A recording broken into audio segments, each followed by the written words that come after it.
ये रिश्वत लेकर के मेरे कब्जे में है ज़मीन, वो जो हम डीसीएलआर से केस लड़े हैं वो ज़मीन मेरे कब्जे में है, लेकिन वो पैसा लेकर के लिख रहा है कि ये ज़मीन मोहम्मद अल्ताफ के कब्जे में नहीं है। उनके दर्द को महसूस करने की आवश्यकता है। आप लोग घूम के देखिए, उनके शरीर पे गंजी नहीं है, उनका शर्ट फटा हुआ है, और उनको कहा जा रहा है कि आप लोग शिकायत में जाइए। दोहन किया जाता है, न थाना में सुनता है, थाना में मारपीट 145 चल रहा है, हम आवेदन देते हैं, मेरा नहीं होता है। तो क्यों हल्की बारिश में भी पूरा रोड पानी पानी, यहाँ तक कि मेन मार्केट भट्टा भी पानी पानी। पूर्णिया डूबने का कारण है नाला बिक गया, नाला बिक गया, जमीन बिक गया। आपका पूर्ण शराबबंदी लागू है तो घर घर शराब कैसे पहुंच रहा है ये भी बताइए। और एक ट्यूब सांप काटने के बाद एक ट्यूब नहीं है ब्लड चेक करने का, और आप कहते हैं कि तो जब जीतने के बाद जब पूर्णिया कॉलेज से सर्टिफिकेट लेके जाते हैं तो 5 साल में आपके मंत्री, आपके विधायक कितने बार झांकने के लिए आते हैं? मुसलमानों की इतनी बड़ी आबादी में से आप वोट लेके जाते हैं तो सीएम फेस उसमें से क्यों नहीं हो सकता है, उसकी भागीदारी क्यों नहीं हो सकती है, उस पर आप लोग बात क्यों नहीं करते हैं? आपकी आवाज को सुनने आ रही है प्रभात खबर इलेक्शन एक्सप्रेस। देखते रहिए प्रभात खबर इलेक्शन एक्सप्रेस। नमस्कार, बिहार में हूं अभिषेक सिंह और आप देख रहे हैं प्रभात खबर का डिजिटल प्लेटफॉर्म। और आज प्रभात खबर 30,000 किलोमीटर की यात्रा पर तथा 247 विधानसभा पे घूम घूम कर लोगों के बीच जाकर संवाद कर उनके विषय को जानने की, मुद्दे को जानने की कोशिश कर रही थी। और इसी क्षण में आज प्रभात खबर पहुंची है पूर्णिया जिला के पूर्णिया विधानसभा क्षेत्र में, और हमारे समक्ष पूर्णिया विधानसभा की जनता होगी जिसको आज सीधा अपने प्रतिनिधियों से संवाद करने का अवसर प्राप्त होगा। इसी कड़ी में सबसे पहले मैं अपने मंच पर आमंत्रित करूंगा हमारे बीच भाजपा विधायक श्री विजय खेमका के प्रतिनिधि संजय कुमार सिंह मौजूद हैं। मैं उनसे आग्रह करूंगा सर मंच पर आएं और अपनी जगह लें। जोरदार तालियों से इनका स्वागत किया जाए। कांग्रेस के युवा नेता श्री जितेंद्र यादव का प्रतिनिधि करने राजेश कुमार झा जी हमारे बीच हैं। मैं उनसे भी आग्रह करूंगा सर मंच पर आएं, उपस्थिति दर्ज कराएं सर। और ये साथ ही साथ कांग्रेस का भी पक्ष रखेंगे। जनता दल यूनाइटेड के पूर्व अध्यक्ष श्री राकेश कुमार जी भी हमारे बीच हैं। मैं सर से भी आग्रह करूंगा मंच पर आएं, जगह बनाएं। राष्ट्रीय जनता दल के जिला प्रवक्ता डॉक्टर आलोक राज जी भी हमारे बीच हैं। मैं उनसे भी आग्रह करता हूं मंच पर आएं। माकपा के जिला सचिव श्री राजीव कुमार सिंह भी हमारे बीच मौजूद हैं। उनसे भी मैं आग्रह करता हूं कि मंच पर आएं। सांसद श्री पप्पू यादव के प्रतिनिधि एवं प्रवक्ता राजेश यादव जी भी हमारे बीच हैं। मैं उनसे भी आग्रह करता हूं मंच पर आएं। जनसुराज पार्टी के नेता श्री संतोष कुमार सिंह हमारे बीच हैं। मैं उनसे भी आग्रह करता हूं मंच पर आएं सर। और एक बार जोरदार तालियों से इन सभी के लिए तालियां बजाई जाए।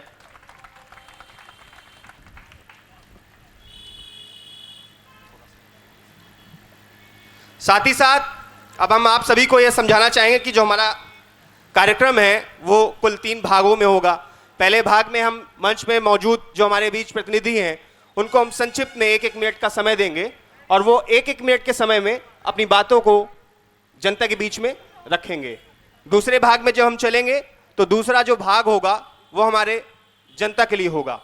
जनता अपना सवाल रखेगी, किस प्रतिनिधि से सवाल करना है वो हमको बताएगी, फिर उनका जवाब सीधा प्रतिनिधियों से लिया जाएगा। तीसरे भाग में फिर मैं अपने प्रतिनिधियों के पास आऊंगा और उनसे यह जानना चाहूंगा कि अगर इस विधानसभा क्षेत्र से तो ऐसे कौन से 5 कार्य होंगे जो प्रमुखता के साथ अपने क्षेत्र के जनता के लिए करना चाहेंगे।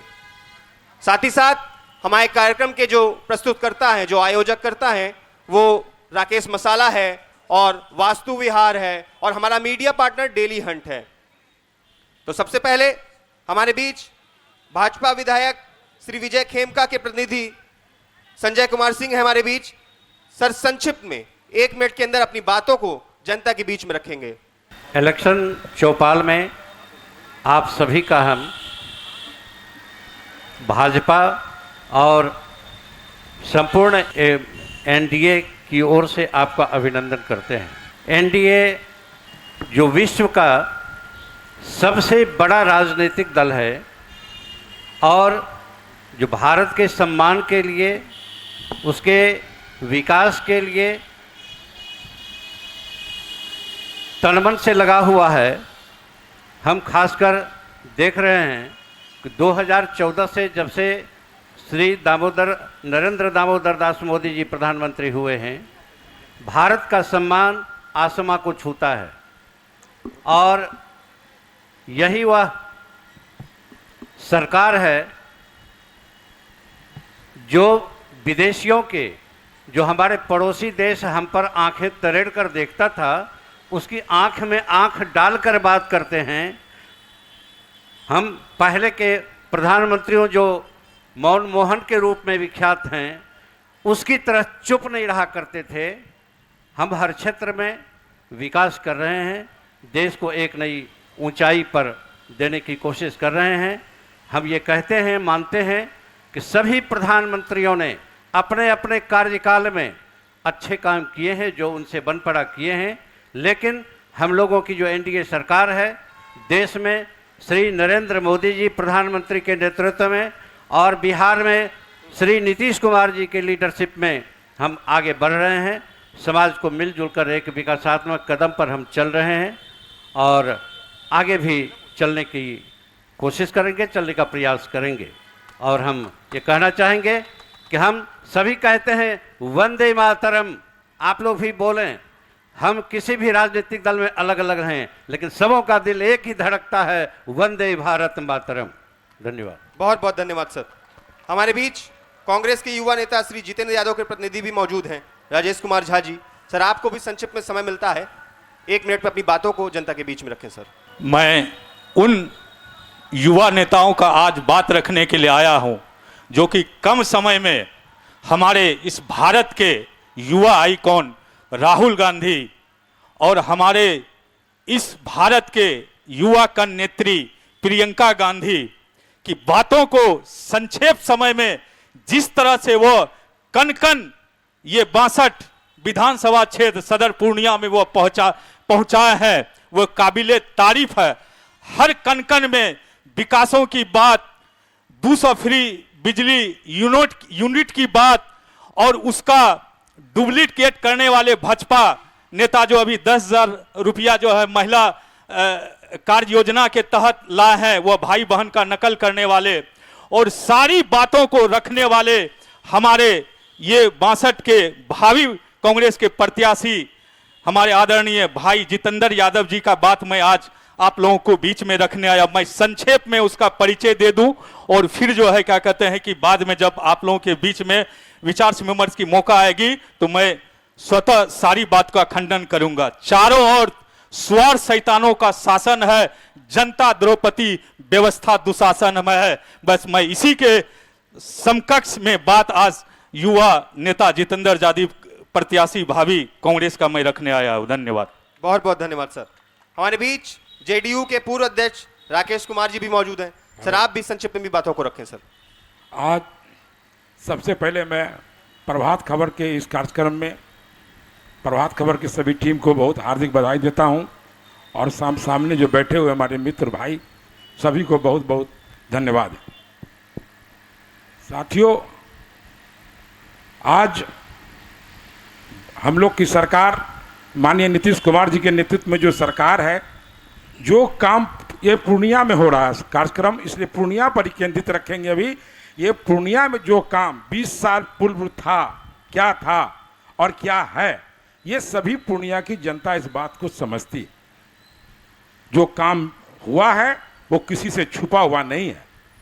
इसमें एनडीए, भारत के प्रधानमंत्री श्री नरेंद्र मोदी जी और बिहार के माननीय मुख्यमंत्री श्री नीतीश कुमार जी के जो नेतृत्व में जो काम हुआ है बिहार में, जो हो रहा है, वो अद्भुत है, जिसका तुलना किसी राजनीतिक दल के पास कोई योजना नहीं है, कुछ भी नहीं है। जो ये दोनों लोग कर रहे हैं वो ऐतिहासिक है और इसी के साथ मैं अपनी बात को समाप्त करता हूँ। बहुत बहुत धन्यवाद सर।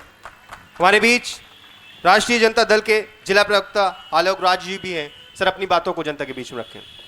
सबसे पहले प्रभात खबर के द्वारा जो इलेक्शन एक्सप्रेस चौपाल कार्यक्रम का आयोजन किया गया है, इस आयोजन के लिए प्रभात खबर के पूरे परिवार को पूर्णिया 62 विधानसभा की जनता के ओर से हार्दिक अभिनंदन करता हूं। हम महागठबंधन और इंडिया गठबंधन की बात करने के लिए आए, हम ऐसे नेता के पक्ष में बोलने के लिए आए हैं जो कल इतिहास लिखा जाएगा तो जैसे समाज सुधारक के रूप में सती प्रथा और बाल विवाह के खिलाफ लोग पढ़ा करते हैं, उसी तरह सामाजिक बुराई को समाप्त करने के लिए बिहार में किसी नेता का इतिहास लिखा जाएगा आने वाले भविष्य में तो आदरणीय लालू प्रसाद यादव जी का लिखा जाएगा।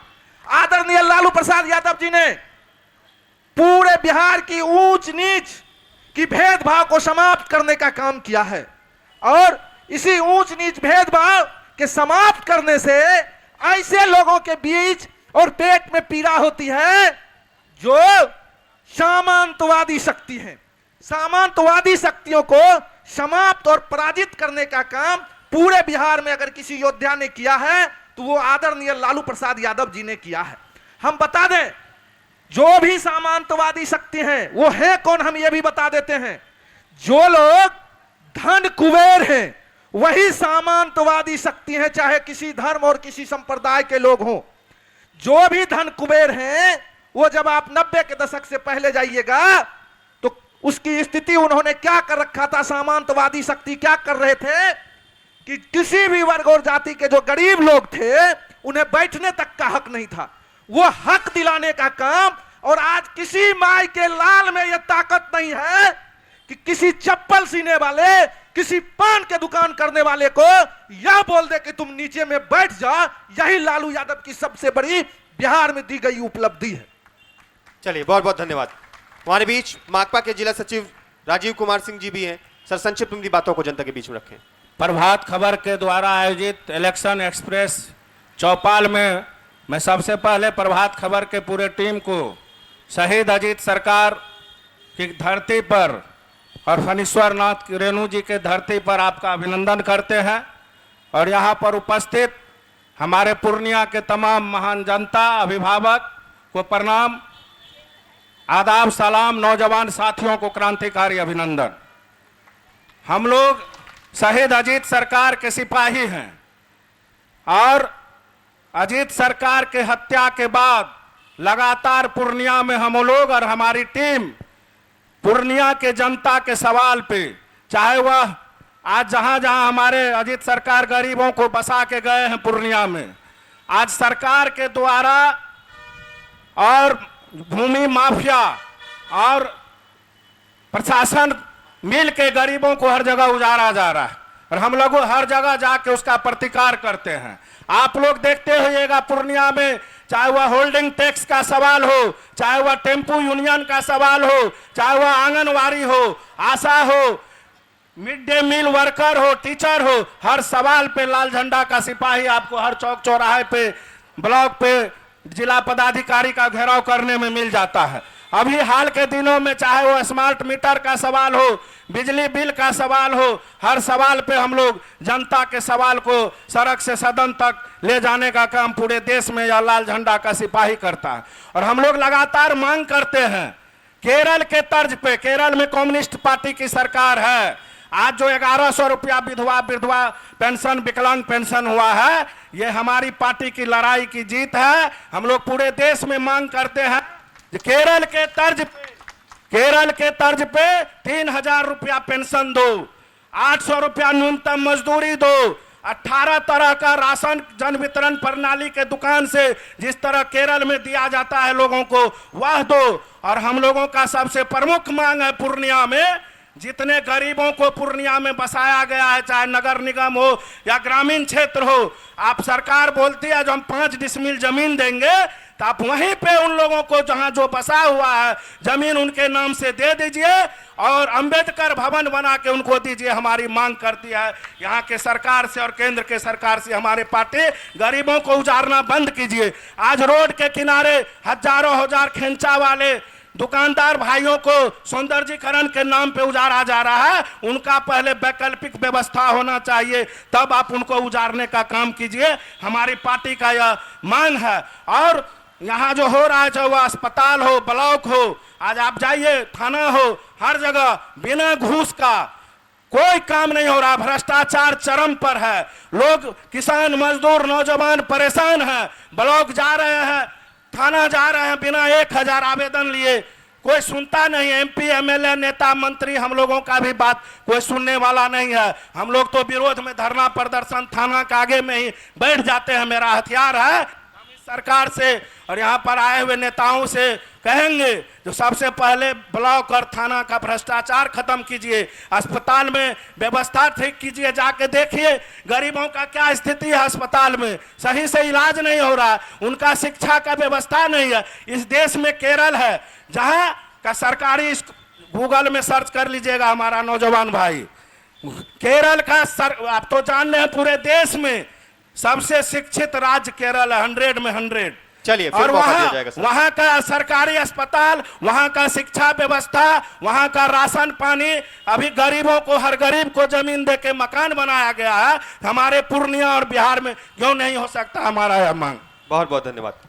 हमारे बीच सांसद पप्पू यादव के प्रतिनिधि राजेश यादव जी भी मौजूद हैं। सर, संक्षिप्त अपनी बातों को जनता के बीच में रखें। धन्यवाद। प्रभात खबर के इलेक्शन चौपाल में प्रभात खबर के सभी टीम को मैं बधाई देता हूं कि पहली बार पूर्णिया में किसी अखबार के द्वारा, प्रिंट मीडिया के द्वारा इस तरह का चौपाल किया जा रहा है। मैं प्रभात खबर टीम को बहुत बहुत बधाई देता हूं। साथ में यहाँ पे उपस्थित सभी दल के नेता, सभी दल के चाहने वाले और ख़ास करके यहाँ पर युवा साथी, हमारे गार्जियन, सभी को मैं बधाई देता हूँ। बात रही पूर्णिया की, पूर्णिया 2024 से पहले 24 में बाय इलेक्शन हुआ, लोकसभा की चुनाव, और पूर्णिया के लोकप्रिय सांसद माननीय सांसद पप्पू यादव जी द्वारा जो इलेक्शन से पहले घर घर जाकर लोगों ने से जो वादा किया था, गरीबों से, युवाओं से, जो कि हम 1 साल के अंदर पूर्णिया में पहला ऐसा काम करेंगे जो पूरे देश लेवल पर उसका नाम जाएगा। और लगातार पूर्णिया के सांसद पूर्णिया के नामों को पूरे देश के पटल पर लाने का काम किया, और पहला काम पूर्णिया एयरपोर्ट का शुरुआत पूर्णिया से हुआ। और दूसरी बड़ी बात कि पूर्णिया से उसी दिन पूर्णिया से पटना वंदे भारत ट्रेन का भी शुरुआत हुई। लगातार माननीय सांसद पप्पू यादव जी सदन में पूर्णिया की आवाज को लेकर, जब सदन चलता है तो पप्पू यादव सदन में पूरे देश की सुर्खियों में पूर्णिया का नाम सबसे अव्वल पर रखता है। और आज पूर्णिया में जो स्थिति है, पूर्णिया में जो पहले का पदाधिकारियों में जो खुलेआम लोगों का शोषण करता था, अब यह डर हो जाता है कि यहाँ का सांसद पप्पू यादव है।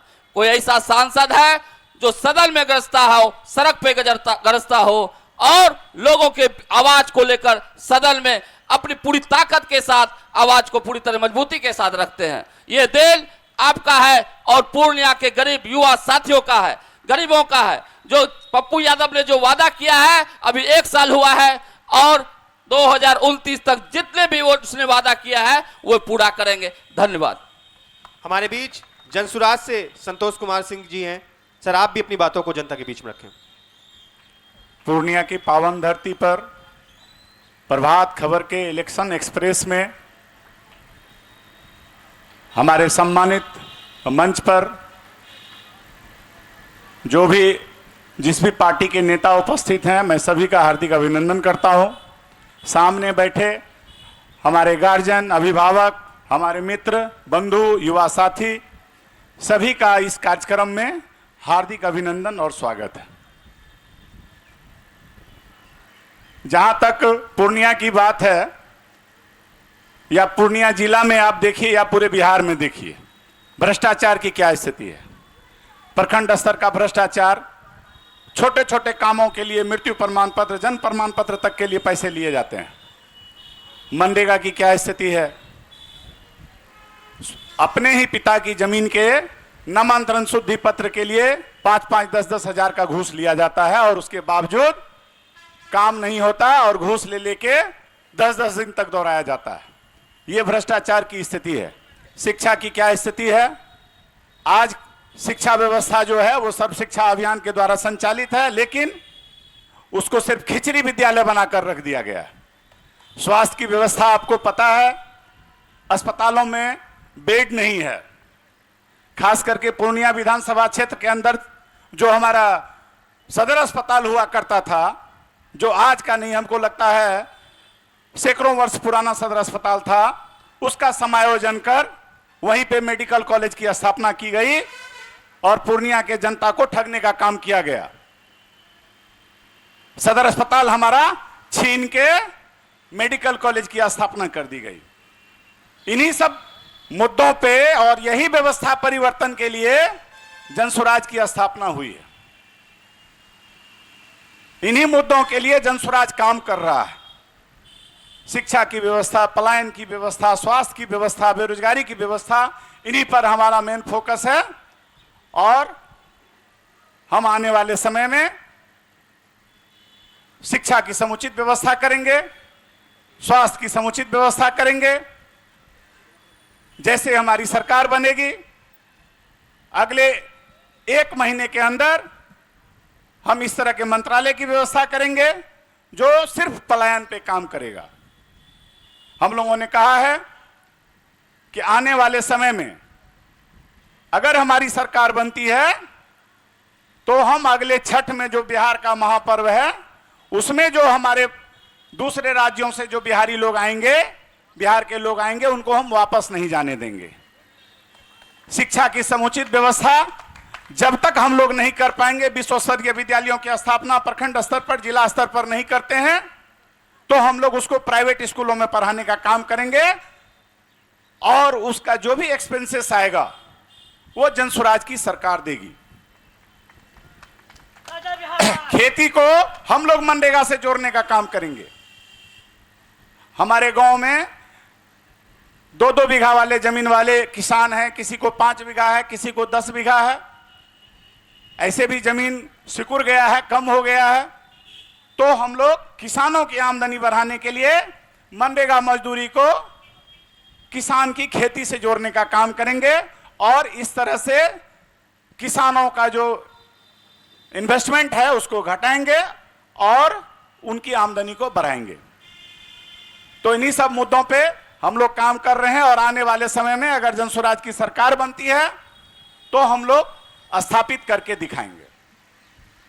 हम लोग किसी पार्टी, किसी नेता की जय नहीं बोलते हैं।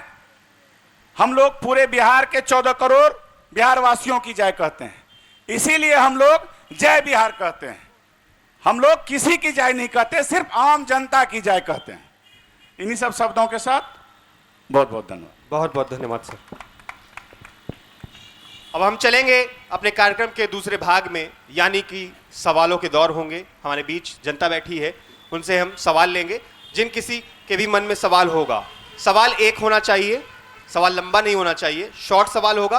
और प्रतिनिधियों से भी आग्रह करूंगा जो जवाब देंगे आप लोग संक्षिप्त में जवाब होने चाहिए, क्योंकि ज़्यादा से ज़्यादा जनता से आज मुझे सवाल लेने होंगे। तो संक्षिप्त में आप अपने सवालों को सुनेंगे जिससे भी सवाल होगा और उसका जवाब सिर्फ संक्षिप्त में। चलिए अभी हम सवाल लेते हैं, पीछे से हम चलेंगे।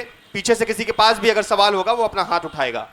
चलिए चलिए खड़े हो जाइए, नाम और सवाल। मेरा नाम सौरभ कुमार है, मैं पूर्णिया कॉलेज का छात्र हूँ।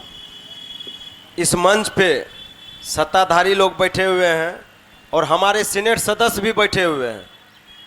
पूर्णिया कॉलेज की स्थापना इस सीमांचल क्षेत्र में हुई सबसे पहले, लेकिन पूर्णिया कॉलेज में बीएड की पढ़ाई करवाने को लेकर के पूर्णिया कॉलेज महाविद्यालय प्रशासन ने प्रस्ताव विश्वविद्यालय के दी, लेकिन अभी तक उसमें पढ़ाई नहीं हुई है। मैं आग्रह करूंगा अपने सीनेट सदस्य से भी और सत्ताधारी से भी कि कब तक पढ़ाई होगी। और यहाँ के जनप्रतिनिधि सिर्फ कॉलेज जाते हैं, सीनेट सदस्य कॉलेज जाते हैं, लेकिन अभी तक पूर्णिया कॉलेज में बीएड की पढ़ाई नहीं होना हमारे समाज के लिए शर्मनाक है। इस पर मौन क्यों? चलिए हमारे बीच जेडीयू से राकेश कुमार जी हैं, मैं चाहूंगा आप उनका जवाब दें। सौरभ जी का ये सवाल जायज है, बीएड की पढ़ाई होनी चाहिए। बीएड की पढ़ाई कोई आम पढ़ाई नहीं है जो आज बोले और कल हो जाएगा। इसकी जो प्रक्रिया होती है वो राज्यपाल महोदय के यहाँ से होते हुए, सरकार के यहाँ से होते हुए तब विश्वविद्यालय उसको लागू करता है। इसके प्रक्रिया में सरकार लगी हुई है, विश्वविद्यालय प्रशासन लगा हुआ है, बहुत जल्द ही वहाँ बीएड की पढ़ाई प्रारंभ हो जाएगी। धन्यवाद। चलिए सवाल ले लेते हैं, पीछे से किसी के पास कोई सवाल हो? चलिए खड़े हो जाइए सर, नाम और सवाल। मेरा नाम रजनीश है और जैसा कि आजकल का युवा पीढ़ी देख रहे हैं कि नशे के लत में बर्बाद हो रहा है, बहुत सारे ऐसे नशा चल रहा है, स्मैक, गांजा, तो इसके लिए क्या कोई प्लानिंग है? जो भी आने वाले हमारे जो भी विधायक होंगे, जो भी हमारे आने वाली सरकार है, क्या इसके लिए उनके पास किसी भी प्रकार का समाधान है? तो कृपया बताएं। चलिए हमारे बीच भाजपा से जो हैं आए हुए हैं, संजय कुमार सिंह जी शायद मौजूद हैं, आप जवाब दें सर इनका। हमारा प्रयास जारी है, हम चिंतन कर रहे हैं कि कैसे हमारे युवा नशा के शिकार नहीं हों। इसके लिए ज़रूरी है और हमारी अपील है समाज के लोगों से, परिजनों से, परिवारजनों से कि आप सभी का सहयोग हो तो सरकारी स्तर पर जो भी हम कर सकते हैं वो ज़रूर करेंगे। और इसके लिए एक जागरूकता अभियान भी हम लोग चलाते हैं, लोगों को जागरूक करते हैं और आप लोगों से और आपके माध्यम से समाज के लोगों से अपील करना चाहेंगे, प्रार्थना करना चाहेंगे कि ऐसे युवाओं के नाम को उद्घाटित करें और हम लोगों के सामने लाएं। हम आप मिलजुल कर नशा मुक्त भारत के लिए प्रयास करेंगे। चलिए हमारे बीच सांसद पप्पू यादव के प्रतिनिधि हैं राजेश यादव सर, आपसे भी मैं राय जानना चाहता हूं, क्या कहना चाहेंगे इस पर? देखिए ये नशा स्मैक जो आया है ये कहीं ना कहीं 2015 के बाद जब से बिहार में शराबबंदी हुई और ये शराबबंदी पूरी तरह से फेल्योर, घर घर शराब बिक रहा है। लोग पहले शराब में जो पकड़ाता था वो जेल जाता था, अब 2500 रुपया लेके छूट जाता है। जो शराब पहले डर था तो लोग क्या किया, युवा जो है भटक के चला गया स्मैक में। स्मैक के कारण ये स्थिति हो गई है कि घर में अपने माँ का पायल चुरा के, कान चुरा के, या नहीं होने पर मोटरसाइकिल से मोबाइल छीनकर युवा जाके स्मैक पीते हैं, छीनकर वो मोबाइल बेचकर। इसके लिए यहाँ के प्रशासन, बिहार सरकार के प्रशासन और जिला प्रशासन को इस पे समझना होगा और स्मैक रोकने के लिए कहीं ना कहीं पूरी तरह से पूर्णिया प्रशासन और बिहार प्रशासन फेल है, बिहार सरकार फेल है। और मैं खास करके युवा साथी से अनुरोध करूंगा कि जहां भी स्मैक पीता है अपने भाई बगल पड़ोसी, उस पर कहीं ना कहीं प्रशासन को आप लोग सहयोग करें। और ये स्मैक जिस तरह से पूर्णिया में स्मैक हवा के तरह उड़ चुका है, ये संभालना बहुत मुश्किल है। इसके लिए जिला प्रशासन और यहाँ बुद्धिजीवी लोग, जिस भी दल से आए हुए नेता हैं, प्रतिनिधि हैं और खास करके युवा साथी हैं, उनसे अनुरोध है इस पर हम लोग को बैठ के मंथन करना चाहिए कि ये नशा कैसे रुकेगी। और ये नशा अगर नहीं रुकती है तो आने वाला पीढ़ी, आने वाला पूर्णिया, आने वाला बिहार इस दिशा में उड़ के चले जाएगा। आज उड़ान भरा है, एयरपोर्ट का उड़ान भरा है, कुछ दिन के बाद पूर्णिया स्मैक में उड़ान भरेगा।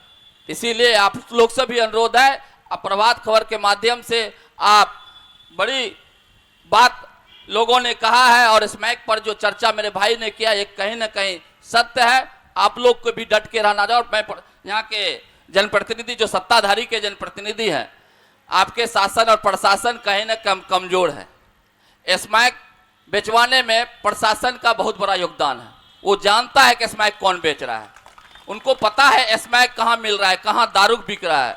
लेकिन प्रशासन की ढीली रहने के कारण प्रशासन जो है उसे कहीं ना कहीं उससे महीना और 10 दिन पे वसूली जो करता है, इसको लेकर भी कार्रवाई होनी चाहिए। मैं यहाँ के सत्ताधारी प्रतिनिधि से भी अनुरोध करूंगा, आपका सत्ता है, आपकी सरकार है, आपकी पुलिस है, आपकी प्रशासन है, आप इसमें, आपका अगर इसमें अहम रोल होगा तो ये स्मैक क्या बहुत कुछ भाग जाएगा पूर्णिया। राकेश कुमार जी, क्या प्रशासन की संलिप्तता है क्या इसमें?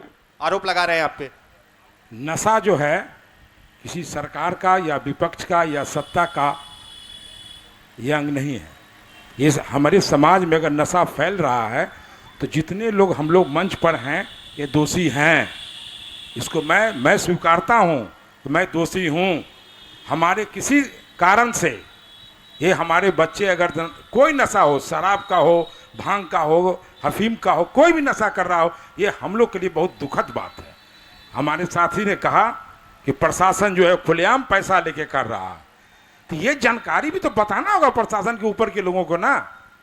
अगर आपको जानकारी है या हमको जानकारी है तो हम प्रशासन को बताएंगे कि आपका दरोगा पैसा ले रहा है, आपका दरोगा ये कर रहा है। ये कौन बताएगा उसको? कोई भी सरकार आ जाएगी, किसी की सरकार आ जाएगी, जब तक जनता का सहयोग नहीं होगा, समाज का सहयोग नहीं होगा, वो सब समाज सुधार करके और अच्छा समाज का स्थापना नहीं हो सकता। हम सिर्फ मंच पर बोल देंगे कि सरकार दोषी है, दोषी है, सरकार में हम हैं, कुछ कमियां हैं, दोषी हैं, इससे हम नहीं भाग सकते। लेकिन आप विपक्ष में हैं, आप सांसद प्रतिनिधि हैं, आपका भी दायित्व बनता है कि अगर आपके नज़र में कोई ऐसा घटना घटता है तो आप उसको तुरंत संबंधित पदाधिकारी या उच्च पदाधिकारी को सूचना दें और कार्रवाई करावें। और इस एक बात और मैं चाहता हूं, मैं प्रभात खबर से जो पूर्णिया के टीम है उनसे मैं आग्रह करता हूं, एक बार इतना आप सामाजिक काम बहुत अच्छा काम करते हैं, एक बार इस नशा के विरोध में एक सामाजिक आंदोलन के लिए आप एक जन जागरण प्रारंभ करें। उसमें हम लोगों से जहां भी जो सहयोग होगा हम लोग आपको करने के लिए तैयार हैं। धन्यवाद। चलिए, बहुत बहुत धन्यवाद सर। अब सवाल ले लेते हैं। फिर कोई पीछे सवाल है? नाम और सवाल। मेरा नाम परशुराम यादव है। मेरा सवाल है कि जो यहाँ के जो अभिलेखागार और रजिस्ट्री ऑफिस है, यहाँ जो सरकार के आदमी है, जो सरकार के अधिकारी है, वो खतियान फाड़ के दूसरे के नाम चढ़ाते हैं और सरकार जो है अभी इस पर कार्रवाई ना कर कर अभी नया काम कर रहा है ज़मीन सर्वे। उसमें भी क्या, उस सादा कागज़ लेकर आते हैं और कहते हैं इसमें कि बदलना है, नाम भर के देना है। अरे भैया, हम ज़मीन खरीदते हैं तो जाके वहाँ केवाला ऑफिस में केवाला रजिस्ट्री कराते हैं, फिर वहाँ से कागज़ लेकर जाते हैं सीओ के पास, वहाँ जाके मोटेशन होता है और जमाबंदी चढ़ता है। तो फिर गलत कैसे हो गया और इतना जनता को परेशान क्यों किया जा रहा है उस सादा कागज़ लेके कि इसमें भर के देना? सारा डॉक्यूमेंट तो आपके पास है, आपने ना हमारा ठेका लेके रखा है कि आप हमारे मुंशी हैं कि जो यहाँ काम होगा वो सब होना चाहिए। लेकिन यहाँ पे कोई भी नशा का बात करेगा, सबका बात करेगा। जो 24 कैरेट सोना है, जो हमारी ज़मीन है, वो सब ये अधिकारी और सरकार के लोग मिलकर लूटे हैं जनता का। उनके ऊपर हमारा यही सवाल है। चलिए, भाजपा से पक्ष रख रहे हैं संजय कुमार सिंह जी हैं हमारे साथ, जवाब दें इनका सर। हम उसके लिए चिंतनशील हैं और सर्वे के लिए खासकर बिहार सरकार श्री नीतीश कुमार जी के नेतृत्व में ये काम कर रही है सरकार कि कैसे सर्वे के काम को सुचितापूर्ण ढंग से किया जाए। और उसके लिए हमारे जो पूर्णिया के जनप्रतिनिधि हैं श्री विजय खेमका जी, जो पूर्णिया सदर के लोकप्रिय विधायक हैं, उनकी ओर से भी प्रयास किया जा रहा है। अभी मुझे पता चला है कि डीसीएलआर से भी परसों और उसके एक दिन पहले डीडीसी से ये इसी विषय पर, इसी मुद्दे पर चर्चा हो रही थी कि ये जो सर्वे हो रहा है, ये खतियान संबंधी बात जो अभी एक सामाजिक कार्यकर्ता ने सवाल उठाए हैं, उस सवाल को उठाया जा चुका है और शीघ्र उस पर कार्रवाई करने का भरोसा प्राप्त हुआ है। बहुत बहुत धन्यवाद सर। मैं चाहूंगा सर, कांग्रेस से भी हमारे बीच राजेश कुमार झा जी हैं, कुछ विचार रखना चाहते हो तो सर रख सकते हैं। पूर्णिया विधानसभा क्षेत्र में हमारे वर्तमान विधायक विजय खेमका जी, जिन्होंने अपना 10 साल का कार्यकाल पूरा किया, लेकिन एक सशक्त उम्मीदवार जो कांग्रेस से हम अपना आस लगाए बैठे हैं कि मुझे कांग्रेस से टिकट मिलेगी और मैं इस विधानसभा का उद्धार करूंगा, मैं वैसे प्रत्याशियों का बात रख रहा हूं। पूरे विधानसभा में 14 पंचायत है। 14 पंचायत के अंतर्गत लगभग 262 पुल और पुलिया है, जिसमें 162 पुल पुलिया जो कि अपना दिन गिन रहा है कि शायद कभी भी उसमें अगर किसी भी कोई बोझ लेके अधिक चलेगा तो उस पुल पुलिया का निशान सुबह जो है अखबार में आप लोगों को मिलेगी। लेकिन मैं उस प्रत्याशी को मैं धन्यवाद देता हूं कि अपनी जीवन का 24 घंटा का कार्यकाल में 16 घंटा वो अपना कार्य क्षेत्र में रहता है। जिस दिन अगर वह 24 घंटा इस विधानसभा में नहीं रहते हैं तो यहां के जो भी उसके समकक्ष प्रत्याशी है या जो अपना विधानसभा में आंख बैठाए हुए हैं वह राहत का सांस लेता है।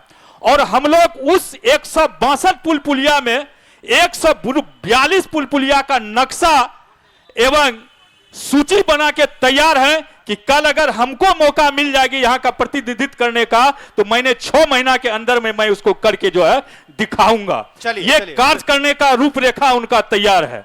एक बात 1 मिनट सुन लीजिए, हमारे बिहार सरकार के अंदर में मैं शिक्षा पर बता दूं कि एक लोक सेवा समिति हर गवर्नमेंट स्कूल में तैयार करके रखा है जो कि एक खाना पूर्ति का है। हमारे जो है बड़े अग्रज संजय बाबू ईवी शिक्षा विभाग से आते हैं, इनको भी पता है कि वह लोक सेवा समिति का क्या काम है। लेकिन सिर्फ उस लोक सेवा समिति को अगर बिहार सरकार या सत्तारूढ़ के आदमी उस पर अपनी आंख गड़ा के रख जाए तो शायद यहां के बच्चों को प्राइवेट स्कूल की जरूरत नहीं पड़ेगी और पठन पाठन पर जो है वो उस चीज को दूर कर देगा। और हमारे प्रत्याशी उस पर भी एक अपनी विधानसभा के लिए एक चिन्ह बना के रखे हैं 112 प्राइवेट स्कूलों का। तो ये इस तरह का काम हमारे जो है प्रत्याशी जितेंद्र यादव जी करते हैं और क्षेत्र में लोग जाते हैं तो लोग ये कह बैठते हैं कि जो है ये सिर्फ फोटो छपाते हुए, फोटो नहीं छपाते हैं। और बिहार का जो है मॉडल पूर्णिया नगर निगम जो कि इनको देखकर अगर अभी बिहार के सारे नगर निगम जो है अपना डुप्लीकेट करने में लगा हुआ कि ये पूर्णिया नगर निगम के तहत कैसे चमके और चहके, और जिसका प्रतिनिधित्व भी आप सबों को पता है कि महापौर का जितेंद्र यादव जी करते हैं। इसलिए हम लोग की अगर विधायक बनते हैं जितेंद्र यादव जी तो इतना जान लीजिए जिस तरह से पूर्णिया नगर निगम को चमका है उसी तरह से हम लोग सदर विधानसभा के गांव-गांव तक चमका देंगे। धन्यवाद। चलिए फिर आते हैं आप लोगों के बीच, सवाल ले लेते हैं। नाम और सवाल। मेरा नाम मोहम्मद अल्ताफ है। मेरा घर पड़ता है के नगर से आगे 5 किलोमीटर आगे चंपानगर वाला रूट में। और डीसीएलआर कोर्ट से जजमेंट मिला है हमको। डीसीएलआर साहब लिखे हैं सीओ साहब को कि इनका जो है कब्जा दिलाते हुए नए सिरे से रसीद काटने का आदेश किया जाता है। 2020 में जजमेंट मिला हमको और हम 2020 से लेकर के अब तक अब दौड़ रहे हैं, लेकिन इसके अंदर में हमारा जो है कोई बात नहीं सुना। जिस पार्टी से हम लड़े हैं वो 80-90 अरब का मालिक है, वो उनका ऑनलाइन पैसा मारता है क्या कहते हैं सीओ साहब को। और कर्मचारी जो परोरा का है पाठक जी, ये जो है ये रिश्वत लेकर के मेरे कब्जे में है ज़मीन। वो जो हम डीसीएलआर से केस लड़े हैं वो ज़मीन मेरे कब्जे में है, लेकिन वो पैसा लेकर के लिख रहा है कि ये ज़मीन मोहम्मद अल्ताफ के कब्जे में नहीं है। चलिए राकेश जी, अगर आप इनके सवालों को समझ गए हो तो जवाब दे दें संक्षिप्त में। इनका सवाल ये है, ये कहना चाह रहे हैं कि डीसीएलआर के यहाँ कोर्ट में मेरा जजमेंट हो गया है, सीओ उस पर इम्प्लीमेंट नहीं कर रहा है, सीओ मिली भगत से ये इनके खिलाफ कुछ कर रहा है। मैं इनसे आग्रह करता हूँ आपका जो भी समस्या है, एक लोक शिकायत निवारण खुला हुआ है। सब जगह अफसर कुछ कर सकता है लेकिन लोक शिकायत निवारण में कुछ नहीं कर सकता है। जब तक आप नहीं जाइएगा, आपकी बात नहीं सुनेगा, आपकी बात नहीं लिखी जाएगी, तब तक कोई भी निर्णय नहीं होगा। दोनों पक्ष को बैठा के, तीसरा पक्ष में वहाँ का सीओ भी रहते हैं, उसमें बैठ के आपके सामने निर्णय होगा। यदि आप संतुष्ट नहीं हैं तो फिर अपील में भी जाने का प्रावधान है। मैं आपसे आग्रह करता हूं कि आप अनुमंडलीय लोक शिकायत निवारण कार्यालय में जाइए और ये जो आपके साथ हो रहा है उसको लिख करके दीजिए, आपको बैठा करके वहां पर इसका निदान किया जाएगा। डीसीएलआर साहब के यहाँ से उसको आदेश हो चुका है और फिर दूसरे अफसर के पास भेज रहे हैं। आप बताइए ना, आप क्या कीजिएगा उस पर? डीसीएलआर की बात पर सीओ पर क्या कहना चाहते हैं? सीओ की बात पर कहिए ना, सीओ क्यों बदमाशी कर रहा है? डीसीएलआर छोड़ा, वो दिया, दूसरे के यहाँ जाइए, उससे नहीं। सीओ पर क्या बात करना चाहिए वो बात बताइए उसको। सीओ पर जो कार्रवाई होना है, जब कोई लिखित शिकायत आता है तब ये शिकायत होता है। मंच पर हल्ला करने से कोई जांच नहीं होता है। इसके लिए अगर आप सक्षम हैं तो आप भी सांसद प्रतिनिधि हैं, आप लिख के दीजिए उनका कंप्लेन।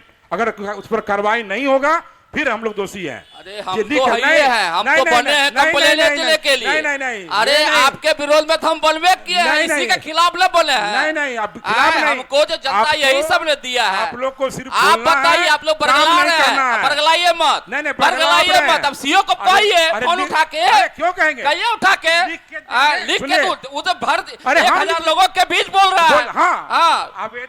आप उठाइए फोन, सीओ को कहिए क्यों नहीं कार्रवाई हो रहा है। नहीं, मैं प्रभात खबर के मन से कहना चाहता हूं कि जो व्यक्ति को लोक निवारण पदाधिकारी के पास भेजना चाह रहे हैं, उनकी स्थिति को पहले देख लीजिए।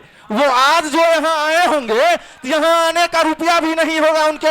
देखिए शायद रो रहे हैं, रोइए लेके आए होंगे। आप उसको लोक निवारण पदाधिकारी के पास भेजकर उसको उलझाना चाहते हैं। हम आपको बता दें, ये पूर्णिया जिला नहीं, पूरे बिहार की ऐसी समस्या है। जब तक अंचल बिकता रहेगा, पदाधिकारियों का ट्रांसफर पैसा पर होता रहेगा बिहार में, तब तक ऐसा व्यक्ति रोता रहेगा। यही बिहार की सरकार से देख सकते हैं किस तरीके से इनको बिहार सरकार की यही सच्चाई है। बिहार सरकार की यही सच्चाई है। इसी व्यवस्था परिवर्तन की बात जनसुराज कर रही है। इनके पदाधिकारी सरकार चला रहे हैं, रोज इनके पदाधिकारी भ्रष्टाचार में पकड़े जा रहे हैं। सरकार साबित कर रही है कि हमारे पदाधिकारी चोर हैं। प्रखंड स्तर पर, जिला स्तर पर, सचिवालय स्तर पर कहां नहीं भ्रष्टाचार है, इसको छुपाया नहीं जा सकता। ये तो सरकार साबित कर रही है। रोज पकड़े जा रहे हैं, रोज सोशल मीडिया के माध्यम से लोग देखता है, कहीं सीओ, कहीं रजिस्ट्रार, उच्च स्तरीय के स्तर के पदाधिकारी, सचिवालय स्तर के पदाधिकारी, सचिव महोदय, कौन नहीं पकड़े जा रहे हैं। ये सर्टिफिकेट तो बिहार सरकार खुद दे रही है कि हमारे पदाधिकारी कितने ईमानदार हैं। और भाइयों, यही सच्चाई है बिहार की, यही दर्पण है, यही आईना है बिहार का। ये देखने की जरूरत है, इसको समझने की जरूरत है, इसको महसूस करने की जरूरत है। सामने जो हमारे भाई साहब ने कहा, वो रोने लगे। उनके दर्द को महसूस करने की आवश्यकता है। आप लोग घूम के देखिए, उनके शरीर पे गंजी नहीं है, उनका शर्ट फटा हुआ है, और उनको कहा जा रहा है कि आप लोग शिकायत में जाइए, आप दौड़ते रहिए। अरे उनका जीवन घिस जाएगा, उनको कभी भी समाधान नहीं मिलेगा। अरे कुछ नहीं कहना है, यही है सरकार की सच्चाई। धन्यवाद। हम तो पहले जो हैं वो बेचारे इस पूर्णिया में और बिहार में दलित, आदिवासी, मजदूर, किसान जो फटेहाल है, जो पैदल चलते हैं, जो आने जाने का भाड़ा नहीं है, कोर्ट कचहरी ब्लॉक थाना का तौर बेचारा हो जाता है और उनका कोई काम नहीं होता है। यही लाल झंडा का सिपाही जब आवाज देता है कोई गरीब, तो हम झंडा ले गरीबों के सवाल पे करते हैं, डीएम का घेराव करते हैं, थाना का घेराव करते हैं। सरकार पूरी तरह भ्रष्टाचार में या सरकार ब्यूरोक्रेट चला रहा है, इसको कोई नेता, मंत्री, विधायक नहीं चला रहा है। इस सरकार को सचिव, डीएम और कमिश्नर चला रहा है। सारा पदाधिकारी, हर जगह कमीशन फिक्स है। मुखिया का काम हो, जिला पार्षद, हम भी 2 बार से हैं, जिला परिषद का काम हो, विधायक का काम हो, एमपी का काम हो, हर काम में सारा पदाधिकारी का कमीशन फिक्स है। इसको कोई जांच करवा ले। आज पैसा कहां पकड़ा, आज सारा पैसा अब के घर पकड़ा रहा है, सारा पदाधिकारी के घर में का रुपया पकड़ा रहा है, इंजीनियर के सबके जगह। चाहिए बिहार में सरकार पूरा भ्रष्टाचार चरम पर है, गरीबों का कोई काम नहीं हो रहा है। इसीलिए हम लोग कहते हैं, जिस तरह अजीत सरकार पूर्णिया के धरती पे लाल झंडा लेके थे, अगर वो रहते तो ये पदाधिकारी का पूर्णिया में चलने नहीं देते थे। और इसका मुंहतोड़ जवाब यही लाल झंडा का सिपाही देगा। गरीबों, दलितों, आदिवासियों और नौजवानों का लड़ाई यही लाल झंडा लड़ेगा। चलिए संजय कुमार जी, आप कुछ जवाब देना चाहते हो, दें। विधायक प्रतिनिधि है मौजूदा, आप जवाब दें। अभी समाधान की बात नहीं हुई। मैं समाधान के लिए उस बुजुर्ग से निवेदन करना चाहूँगा कि आप किन्हीं से भी एक एप्लीकेशन लिखाकर पूर्णिया के विधायक को दें या प्रभात खबर को दें, अथवा जिला भारतीय जनता पार्टी कार्यालय में अध्यक्ष के नाम से दें। इस पर आपके बदले में हम लोग काम करेंगे और आपको न्याय दिलाएंगे। न्याय दिलाएंगे ही नहीं, दिला कर रहेंगे। आप ये काम जरूर करें। संजय बाबू, उनसे पूछिए कि उसका विरोधी कौन है जमीन पर जो कब्जा करा रहा है। वो कहीं ना कहीं सत्ता संरक्षित लोग ही होगा। मैं दावे के साथ कहता हूं, उस आदमी को पूछिए कि उनके जो विरोधी है उससे पूछिए कि वो क्या नाम है उसका क्या नाम है और बताए। मैं दावे के साथ कहता हूं वो सत्ता संरक्षित भूमाफिया होगा। संजय सर से आग्रह है कि चूंकि वो शिक्षक रहे अच्छे शिक्षक हैं, कितने विद्यार्थी पदाधिकारी बन गए होंगे, आप जो उनको लिखने की सलाह दे रहे हैं, आप चूंकि अभी बीजेपी के तरफ से प्रतिनिधित्व करने आए हैं, तो आपको यह सलाह नहीं देनी चाहिए।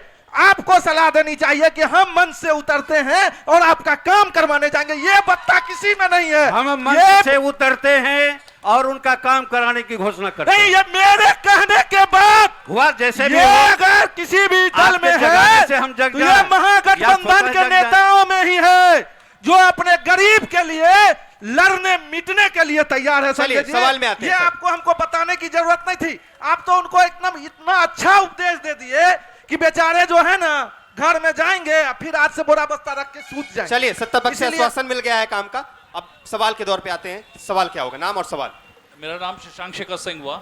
मैं खेल संबंधित आप लोगों से सवाल पूछना चाहता हूं। जितने भी जनप्रतिनिधि हैं, हमारे माननीय जनप्रतिनिधि, पूर्णिया बहुत आगे बढ़ रहा है। यहाँ एयरपोर्ट हो गया, अच्छे अच्छे होटल्स आ गए हैं और खेल के लिए यहाँ कुछ योजनाएं नहीं आ रही हैं ढंग की। हम लोगों का ये सवाल है, जितने भी जनप्रतिनिधि हैं, आप लोगों के मैनिफेस्टो में है कि नहीं, ये आप लोग बता सकते हैं। यहाँ पर एक अच्छा सुंदर स्टेडियम चाहिए, हमें इंटरनेशनल स्टेडियम चाहिए जो यहाँ पर बाहर की खेल हो सके, इंडिया लेवल की खेल हो सके, आईपीएल हो सके, टेस्ट मैच हो, और पूर्णिया एक ऐसा जगह बन जाए जो लोग बाहर विदेश से जो आए यहाँ, और एक मेरा जो पूर्णिया है ये एक नया रूप में आएगा। इसके बारे में आप लोग से मैं सवाल पूछता हूँ, क्या आप लोग इस पर एग्री हैं? बताया जाए। खेलो इंडिया के तहत भारत सरकार चिंतनशील है और आपकी जो मांग है इस दिशा में हम काम कर रहे हैं और ये काम प्राथमिक स्तर पर हमारी योजना में है, हमारे एनडीए की योजना में है, भारतीय जनता पार्टी की योजना में है और आपके साथ हमारे लोकप्रिय विधायक विजय खेमका जी की भावना जुड़ी हुई है। बहुत धन्यवाद। धन्यवाद। इस संदर्भ में मैं बताना चाहता हूं कि जब हमारे आदरणीय तेजस्वी यादव जी उप मुख्यमंत्री बने और बिहार में शिक्षा विभाग जो है वो हमारे राष्ट्रीय जनता दल के पास था, तो जिस खेलो इंडिया की बात कर रहे हैं उसी योजना के तहत पारित कराकर इंदिरा गांधी स्टेडियम में एथलेटिक्स ट्रैक बनवाने का काम किया और सरकार के करोड़ों रुपया की लागत को जब आदरणीय तेजस्वी जी चले गए तो आप जाइएगा तो ताला बंद करके रखे हुए हैं इंदिरा गांधी स्टेडियम में। ताला नहीं खुलता, न आदमी घूम पा रहे हैं और न हमारे लोग जाकर वहां प्रैक्टिस कर रहे हैं। तो जो आदरणीय तेजस्वी यादव जी ने पूर्णिया को खेल के नक्शे पर स्थापित कराने के लिए जब राज्य सरकार में थे तो खेलो इंडिया के तहत इंदिरा गांधी स्टेडियम में एथलेटिक्स निर्माण कराने का काम किया, उसे इस सरकार ने ताला के तरफ बंद करने का काम किया। तो इनकी मनसा क्या हो सकती है, इसी से आप जग जाहिर हो जाइए। यहाँ हमारे बड़े भाई गुड्डू भैया अभी नेशनल इंटरनेशनल स्टेडियम की बात कहे, वो लगातार स्टेडियम के सवालों पर संघर्ष कर रहे हैं और उनके द्वारा पूर्णिया के लोकप्रिय सांसद माननीय सांसद पप्पू यादव से भी मिले। विगत 2 दिन पहले मिले। विगत 2 दिन के बाद पूर्णिया में एयरपोर्ट की उद्घाटन होने वाला था। उसी क्रम में पूर्णिया के सांसद पप्पू यादव जी द्वारा माननीय प्रधानमंत्री, माननीय बिहार सरकार के मुख्यमंत्री के सामने और वहां जितने भी मंत्री थे उनके सामने जोरदार तरीके से अपने भाषण में और उनसे मिलकर भी वो ज्ञापन सौंपे कि पूर्णिया में हर परिस्थिति में इंटरनेशनल स्टेडियम होना चाहिए। और मैं दावे के साथ कहता हूं कि सरकार एनडीए की है, डबल इंजन की सरकार है। हम एक ऐसे बिहार से सांसद हैं जो निर्दलीय हैं, लेकिन मेरे बाजू में और मेरे जवान में इतनी ताकत है कि लोकसभा के अंदर जब हमारी आवाज लोकसभा के स्पीकर भी सुनते हैं और वहां के मंत्री भी सुनते हैं तो हमारी बात पर सहमत होते हैं। और मैं दावे के साथ कहता हूं 2029 तक में स्टेडियम पूर्णिया में बनेगा, हर परिस्थिति में बनेगा। चलिए सवाल पे आ जाते हैं सर, खड़े हो जाइए, नाम और सवाल। मैं नीतीश कुमार झा बोल रहा हूं। पूर्णिया अंचल में एक ही खाता खेसरा में सबका मोटेशन होता है, जो नहीं पैसा देता उसको खास महल कभी पुनर्वास इसी करके दोहन किया जाता है, न थाना में सुनता है। थाना में मारपीट 145 चल रहा है, हम आवेदन देते हैं, मेरा नहीं होता है। अंचल में आरती कुमारी 50,000 रुपया लिया, 8 कट्ठा जमीन धरातल पर जाके देखिए, कोई प्राइवेट अमीन से, लेकिन गवर्नमेंट सरकारी जमीन मांगते हैं। इसके लिए कहा न्याय के लिए हम डीएम कमिश्नर मंत्री संजय सरावगी के पास गया, आज तक न्याय नहीं मिला। वो ठेकेदार व्यक्ति है, वो ब्रोकर है, भूमाफिया मेरा विपक्षी। चलिए संजय जी इनका जवाब दे दीजिए संक्षिप्त में आप। उनकी बात को हम यथोचित स्थान पर पहुंचाने की कोशिश करेंगे और ये आम शिकायत है जो हमारे भाई ने सवाल रखा है, वहाँ सुधार करने की और जांच करने की ज़रूरत है। जांच कर सुधार की दिशा में सुधारात्मक कदम उठाए जाएंगे। ये प्रतिनिधि के रूप में हम ये आपके बीच में इस बात को रखते हैं। बस अब जनता से सवाल लेते हैं। हम आपसे पूछना चाह रहे हैं कि 2.5 साल पहले का भी उनका कार्यकाल था और फिर पुनः 2 साल हो गया लगभग मेयर को बने हुए, तो क्यों हल्की बारिश में भी पूरा रोड पानी पानी, यहाँ तक कि मेन मार्केट भट्ठा भी पानी पानी, सारे दुकान में उसका अंदर पानी चला जाता है। कितनी हानि होती है, कम से कम दुकानदारों को ये भी सोचना चाहिए। और जब तक हम लोग खबर ना करें, हर गली में झाड़ू तक नहीं पड़ता। आप बात करते हैं नगर निगम के विकास का, क्या बात कर रहे हैं आप? ये आपसे जानना चाह रहे हैं। आपको मैडम बता देते हैं, अभी जितना भी शहर डूबती है उसके अपेक्षा कई 4 गुना पहले शहर डूबती थे, लेकिन अब धीरे धीरे उसको 3/3 इस चीज से निकाल दिया गया है नगर निगम को। बचा 25%, आने वाले 2.5 साल में उस चीज को भी आप लोग को पूरा करके दिखा दिया जाएगा। ओलादीन का चिराग नहीं है कि आए उठा के रख दिए वहां पे। पूर्णिया में लगभग 30 साल से कभी आप बारिश तो बहुत कम होने लगी पूर्णिया में, पूर्णिया कभी नहीं डूबता था, ये मुझे भी पता है। मैं समर्थन करता हूं, पूर्णिया कभी नहीं डूबता था पहले। नहीं, अब क्या स्थिति है? डूबने का सबसे बड़ा कारण अभी भी नहीं डूबता है। कि सरकार जो है भूमाफियाओं के डूबने का कारण है नाला बिक गया, नाला बिक गया, जमीन बिक गया, भूमाफियाओं ने नाला बेच दिया, जमीन बेच दिया और सरकार इसीलिए पूर्णिया डूब रहा। संजय बाबू, पूर्णिया डूबने का यही कारण है, उस पर तो आप कभी बोलते नहीं है। मैं बताना चाहूंगा, माफिया सब सला जितेंद्र यादव माफिया चला रही है, राजनीतिक ये सब प्रश्न आप लोग यहाँ पर रखते हैं, दूसरा कुछ नहीं है, इतना जान लीजिए। पहली बात मेरा निवेदन है कि आलोच्य विषय अभी इस मंच का नगर निगम नहीं है। मैं नगर निगम पर बात नहीं कर रहा हूँ, मैं पूर्णिया डूबने पर बात कर रहा हूँ संजय सर, कि पूर्णिया डूबती क्यों है। मुझे नगर निगम से, सरकार से मेरा सवाल है। नगर मैंने खुद आंखों से देखा था कि बारिश में एनएच पर पानी चलती थी। अब की परिस्थिति में उसका मॉडल कुछ ऐसा नाला का काम किया है जो कि आज तक एक बूंद कोई नहीं कह सकता है कि कहीं भी नेशनल हाईवे में जो है 0 माइल से लेके इधर हारदा और इधर जो है लेके बनभाग तक कहीं पानी लगती है। ये नगर निगम पूर्णिया का देन है जो नाला का कि ये है नाला के काम, और जो है क्या कहते हैं कि लगभग 7,000 वर्ग किलोमीटर चल रही है। वो पूरा हो जाने के बाद जो 10% 15% पूर्णिया में कहीं कहीं पानी लग जाती है वो अभी यथाशीघ्र दूर हो जाएगी। मैं इस पर वर्तमान विधायक का भी ध्यान आकृष्ट कराना चाहती हूँ कि वो क्या करते हैं जब पूरा शहर परेशान रहता है, तो उनकी क्या इस पर मतलब ये है, वो क्या कर रहे हैं। आगे निवेदन यही करूंगा, शायद जिससे सवाल हो जवाब उनको देने दिया जाए, क्योंकि टाइम बहुत ज्यादा फिर सर इसमें डाइवर्ट हो रहा है। मैं एक नागरिक के रूप में कहना चाहूंगा कि पूर्णिया में पहले कभी भी वर्षा का पानी नहीं रुकता था, और रुकने का सबसे बड़ा कारण है अभी नगर निगम की अव्यवस्था कुव्यवस्था। जब से नालियां बनी हैं पानी रुकने लगा है। नालियां कैसे बनने लगी हैं? हर मोहल्ले के लोग यहां पर होंगे, हर मोहल्ले में सड़क से 18 से 12 इंच नाली ऊपर होता है। चलिए पूर्णिया संजय बाबू सवाल पे सवाल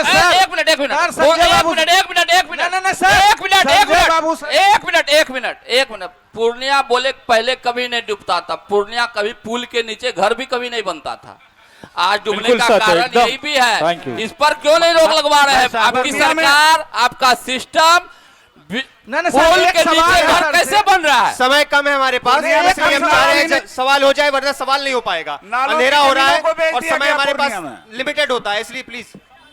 मेरा सवाल जेडीयू से है, अभी उन्होंने एनडीए से, अभी उन्होंने कहा कि एनडीए अभी विश्व की सबसे बड़ी पार्टी हो गई है। इसके लिए मैं उनको बधाई देना चाहता हूँ। मेरा सवाल ये कि इसके साथ एक और चीज़ हुआ है कि एनडीए विश्व की सबसे भ्रष्ट पार्टी भी हो गई है। एनडीए की सरकार है बिहार में और बिहार के गरीब जनता का 77,000 करोड़ रुपए का हिसाब नहीं मिल रहा है। इसका जवाब कौन देगा? आपके मंत्री, चाहे वो अशोक चौधरी जी हो, चाहे वो मंगल पांडे हो, चाहे दिलीप जायसवाल हो, सारे पे भ्रष्टाचार का आरोप है। इसके ऊपर कोई नहीं बोल रहा है। दिलीप जायसवाल जी यहाँ किशनगंज मेडिकल कॉलेज को हड़प के बैठे हैं। मंगल पांडे जी कोविड टाइम में जब बिहार की जनता त्रस्त थी तब वो प्रॉपर्टी बनाने में लगे थे। आखिर इसका जवाब कौन देगा?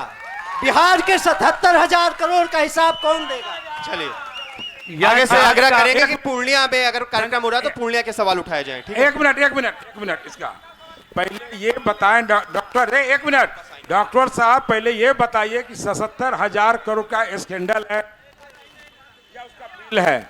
खाली बिल देना है, स्कैंडल नहीं हुआ है। ये आधा जानकारी मत दीजिए। 77,000 करोड़ रुपया का कोई घोटाला नहीं है। इसका जो है सरकार को जो बिल देना पड़ता है कैट में, वो देना है। कोई नहीं है, ये स्कैंडल नहीं है। अगर स्कैंडल है तो आपके नेता किशोर जी वो इसके संदर्भ में हर बात में जवाब बीच में नहीं देना चाहिए। आलोक जी पहले सुनिए और उसके बाद जवाब दीजिए। आप सबके सवाल में चले आते हैं, अच्छी बात नहीं है। आपको मौका मिलेगा, आप भी बोलिएगा। मेरा नाम डॉक्टर साहब, आपकी पार्टी क्यों नहीं कोर्ट जा रही है 77,000 करोड़ के मामला पर? क्यों चुपचाप बैठी हुई है, सिर्फ पब्लिक में कह रहा है? अगर उसको लग रहा है कि ये घोटाला है, स्कैंडल है, तो मैं कहता हूं आपको, आपके पार्टी से अविलंब जाए हाई कोर्ट, एक पीआरआई दाखिल करे। एक सिर्फ स्टेज पर बोलने से नहीं होगा। जो मनसो आज ये चोर है, कल वो चोर है। आपका भी निकल रहा है अभी, चलिए आपके भी नेता का निकल रहा है। चिंता मत कीजिए कि सर आप ही का, आप राजा हरिश्चंद्र हैं और सब पटिया चोर हो गया है। चिंता मत कीजिए, आपका भी निकल रहा है और कहीं के नहीं रहिएगा आप लोग। चलिए पूर्णिया पे सिर्फ बोल देते हैं किसी के बारे में कि चोर है, ये चोर है। अरे भैया चोर है तो जाइए ना हाई कोर्ट। आपके पास, चलिए सवाल ले लेते हैं। आपके पास एक मिनट, आपके पास बीबी गिरीश जैसे बहुत बड़े ये हैं, समझे? जाइए वहां कोर्ट में जाइए। देखिए नहीं एक मिनट। संतोष जी, पूर्णिया हमारा सबसे बड़ा मखाना का उत्पादक है और ये षड्यंत्र चल रहा है कि इसको दरभंगा ले जाया जाए मखाना बोर्ड को, वो पूर्णिया रहे। इसके लिए सत्ताधार जो धारी के लोग हैं उसके तरफ से क्या आश्वासन है कि चुनाव से पहले इसका डिक्लेयर हो जाए कि पूर्णिया को मखाना बोर्ड मिलने जाए? दूसरा सवाल सबों से, ये दूसरा सवाल सबों से है और सबों के तरफ से है। अभी संतोष जी कहते जमीन सुकुड़ रहा है, कोई जमीन नहीं सुकुड़ा, जमीन अपने जगह पर है। जनसंख्या बढ़ रहा है, तो जनसंख्या नियंत्रण कानून पर सभी दलों का क्या कहना है? ये आना चाहिए या नहीं आना चाहिए? दो सवाल है हमारा। चलिए इनका दूसरा सवाल जो है अभी आप लोग अपने मन में रखेंगे, लास्ट में जब कार्यक्रम के अंत में चलेंगे जो हम सवाल पूछेंगे उसके साथ ही जवाब दिया जाएगा। पहले सवाल का जवाब आप दे दीजिए जो पूछे थे। पहला सवाल, मखाना बोर्ड आपके हाथ में, आप लोगों ने 2015 से कहा कि हवाई चप्पल पहनने वाले भी हवाई यात्रा करेंगे। ये कार्य ये सफल हुआ कि नहीं हुआ? 10 साल के प्रयास से, आपके प्रयास से आप लोगों का कोई योगदान नहीं है, यहाँ के नेता का कोई योगदान नहीं है। भैया मखाना बोर्ड की जहाँ मखाना बोर्ड पर बोलिए ना, क्या कहना है? मखाना बोर्ड पूर्णिया में बनेगा, इसके लिए हम लोग पूरे प्रयास से लगे हुए हैं। कि मखाना बोर्ड पूर्णिया में बनेगा। भोला पासवान एग्रीकल्चर कॉलेज पूर्णिया में हम लोग प्रयास कर रहे हैं कि वहां बने। चलिए सर सवाल ले लेते हैं, नाम और सवाल सर। नीलम कुमार अग्रवाल। मेरा सवाल है कि आज जो घोषणाएं की गई है कि महिलाओं के खाते में 10,000 रुपया जा रहे हैं और चुनाव के बाद वो महिलाओं को 2 लाख रुपया रोजगार के लिए दिए जाएंगे और 10 एकड़ और 100 एकड़ जमीन जो बड़े इंडस्ट्रीज से आएंगे बाहर से उनको जमीन फ्री में दी जाएगी और 40% तक उनको सब्सिडी दी जाएगी, ये क्या 4 साल पहले नहीं घोषणा होनी चाहिए थी? जबकि इतनी बेरोजगारी का स्तर है बिहार में, पलायन की इतनी बड़ी समस्या है, तो ये चुनाव के वक्त ये जागृति क्यों आती है सरकारों में? चलिए जवाब दे दें सर। आप व्यापारी भी हैं, उद्योगपति भी हैं, आपको मालूम है कि उद्योग लगता कैसे है, उद्योग की स्थापना में बनाने में क्या क्या लगता है। ये बिहार 15 साल पहले क्या था, जहां उद्योग के बारे में सोचना बेकार था, कुछ नहीं था। आप अनुभवी लोग हैं, आप हैं लोहिया जी लोग, आप लोग देखे हुए हैं। 15 साल 10 साल लग जाता है उसके स्ट्रक्चर खड़ा करने में, बिजली देने में, रोड देने में, लॉ एंड ऑर्डर सुधारने में समय लग गया। समय लगने के बाद अब समय आ गया उद्योग धंधों का, इसके लिए प्रयासरत है, आप लोग भी प्रयासरत हैं। इस मरंगा को आप बनते हुए देखे हैं जब बियाडा बन रहा था, और आज देखिए, आज लगता नहीं है कि यही बियाडा बिहार है, लगता है कि बिहार का बियाडा है, वो नहीं है। फिर जो है जमीन है, नया जगह औद्योगिक क्षेत्र का घोषणा होने जा रहा है, वहां भी बिहार का बियाडा ना है, पूर्णिया का बियाडा है। सुने ना, और बिहार में और पूर्णिया में एक जगह गणेशपुर के पास भी औद्योगिक क्षेत्र बनने जा रहा है। हम लोग का प्रयास है कि उद्योग का जो स्वरूप जो बदला है बिहार में, वो आप लोग भी समझ रहे हैं और देख रहे हैं। उद्योग बहुत तेजी से बढ़ रहा है बिहार में, पूर्णिया में खास करके। रहा मखाना बोर्ड की बात, सभी लोग का प्रयास है, आपका भी प्रयास है, सभी जनप्रतिनिधियों का प्रयास है कि मखाना बोर्ड की स्थापना पूर्णिया में हो और एग्रीकल्चर कॉलेज में हो। इसके पक्षधर हम लोग भी हैं, इसकी लड़ाई जहां भी होगी हम लोग लड़ने के लिए तैयार हैं। हर परिस्थिति में मखाना बोर्ड जो है, हर परिस्थिति में इसके लिए जो भी करना पड़ेगा, पूर्णिया की जनता के साथ पूर्णिया सांसद पप्पू यादव संघर्ष कर रहे हैं और पूर्णिया मखाना बोर्ड हर परिस्थिति में बनेगा। चलिए बहुत बहुत धन्यवाद। सवाल ले लेते हैं सर, सवाल नाम। देखिए, हम छात्र हैं, मेरा नाम करण यादव है। हम छात्र संबंधी आपसे माननीय नीतीश कुमार जी के प्रतिनिधित्व से सवाल करना चाहते हैं कि छात्रों को गुणवत्तापूर्ण शिक्षा कैसे मिलेगी। आपके यहाँ पूर्णिया विश्वविद्यालय बना है, पूर्णिया विश्वविद्यालय में 4 जिला आता है, पूर्णिया, कटिहार, किशनगंज, ठीक है, अररिया, 4 जिला आता है। 4 जिला में बोटनी का प्रोफेसर मात्र 3 है। 20 सालों से आपका सरकार है, शिक्षकों का घोर अभाव है। छात्र को कैसे पूर्णिया में गुणवत्तापूर्ण शिक्षा मिलेगा जिससे कि छात्र का डेवलपमेंट हो यहाँ का। और दूसरा बात, अगर पूर्णिया का 20 साल से आपका सरकार है, पूर्णिया अगर डेवलप होता तो यहाँ से छात्र दूर कोटा और दिल्ली क्यों जाता पढ़ने के लिए, ये भी आप बताइए। तीसरा सवाल है, अगर आपका पूर्ण शराबबंदी लागू है तो घर घर शराब कैसे पहुंच रहा है, ये भी बताइए। चलिए अभी रुकेंगे, एक सवाल और ले लेते हैं। अभी रुकिएगा सर, एक सवाल और लेते हैं, खड़े हो जाइए। सवाल क्या था, फटाफट बताएं। देखिए, मेरा नाम अंकुर यादव है।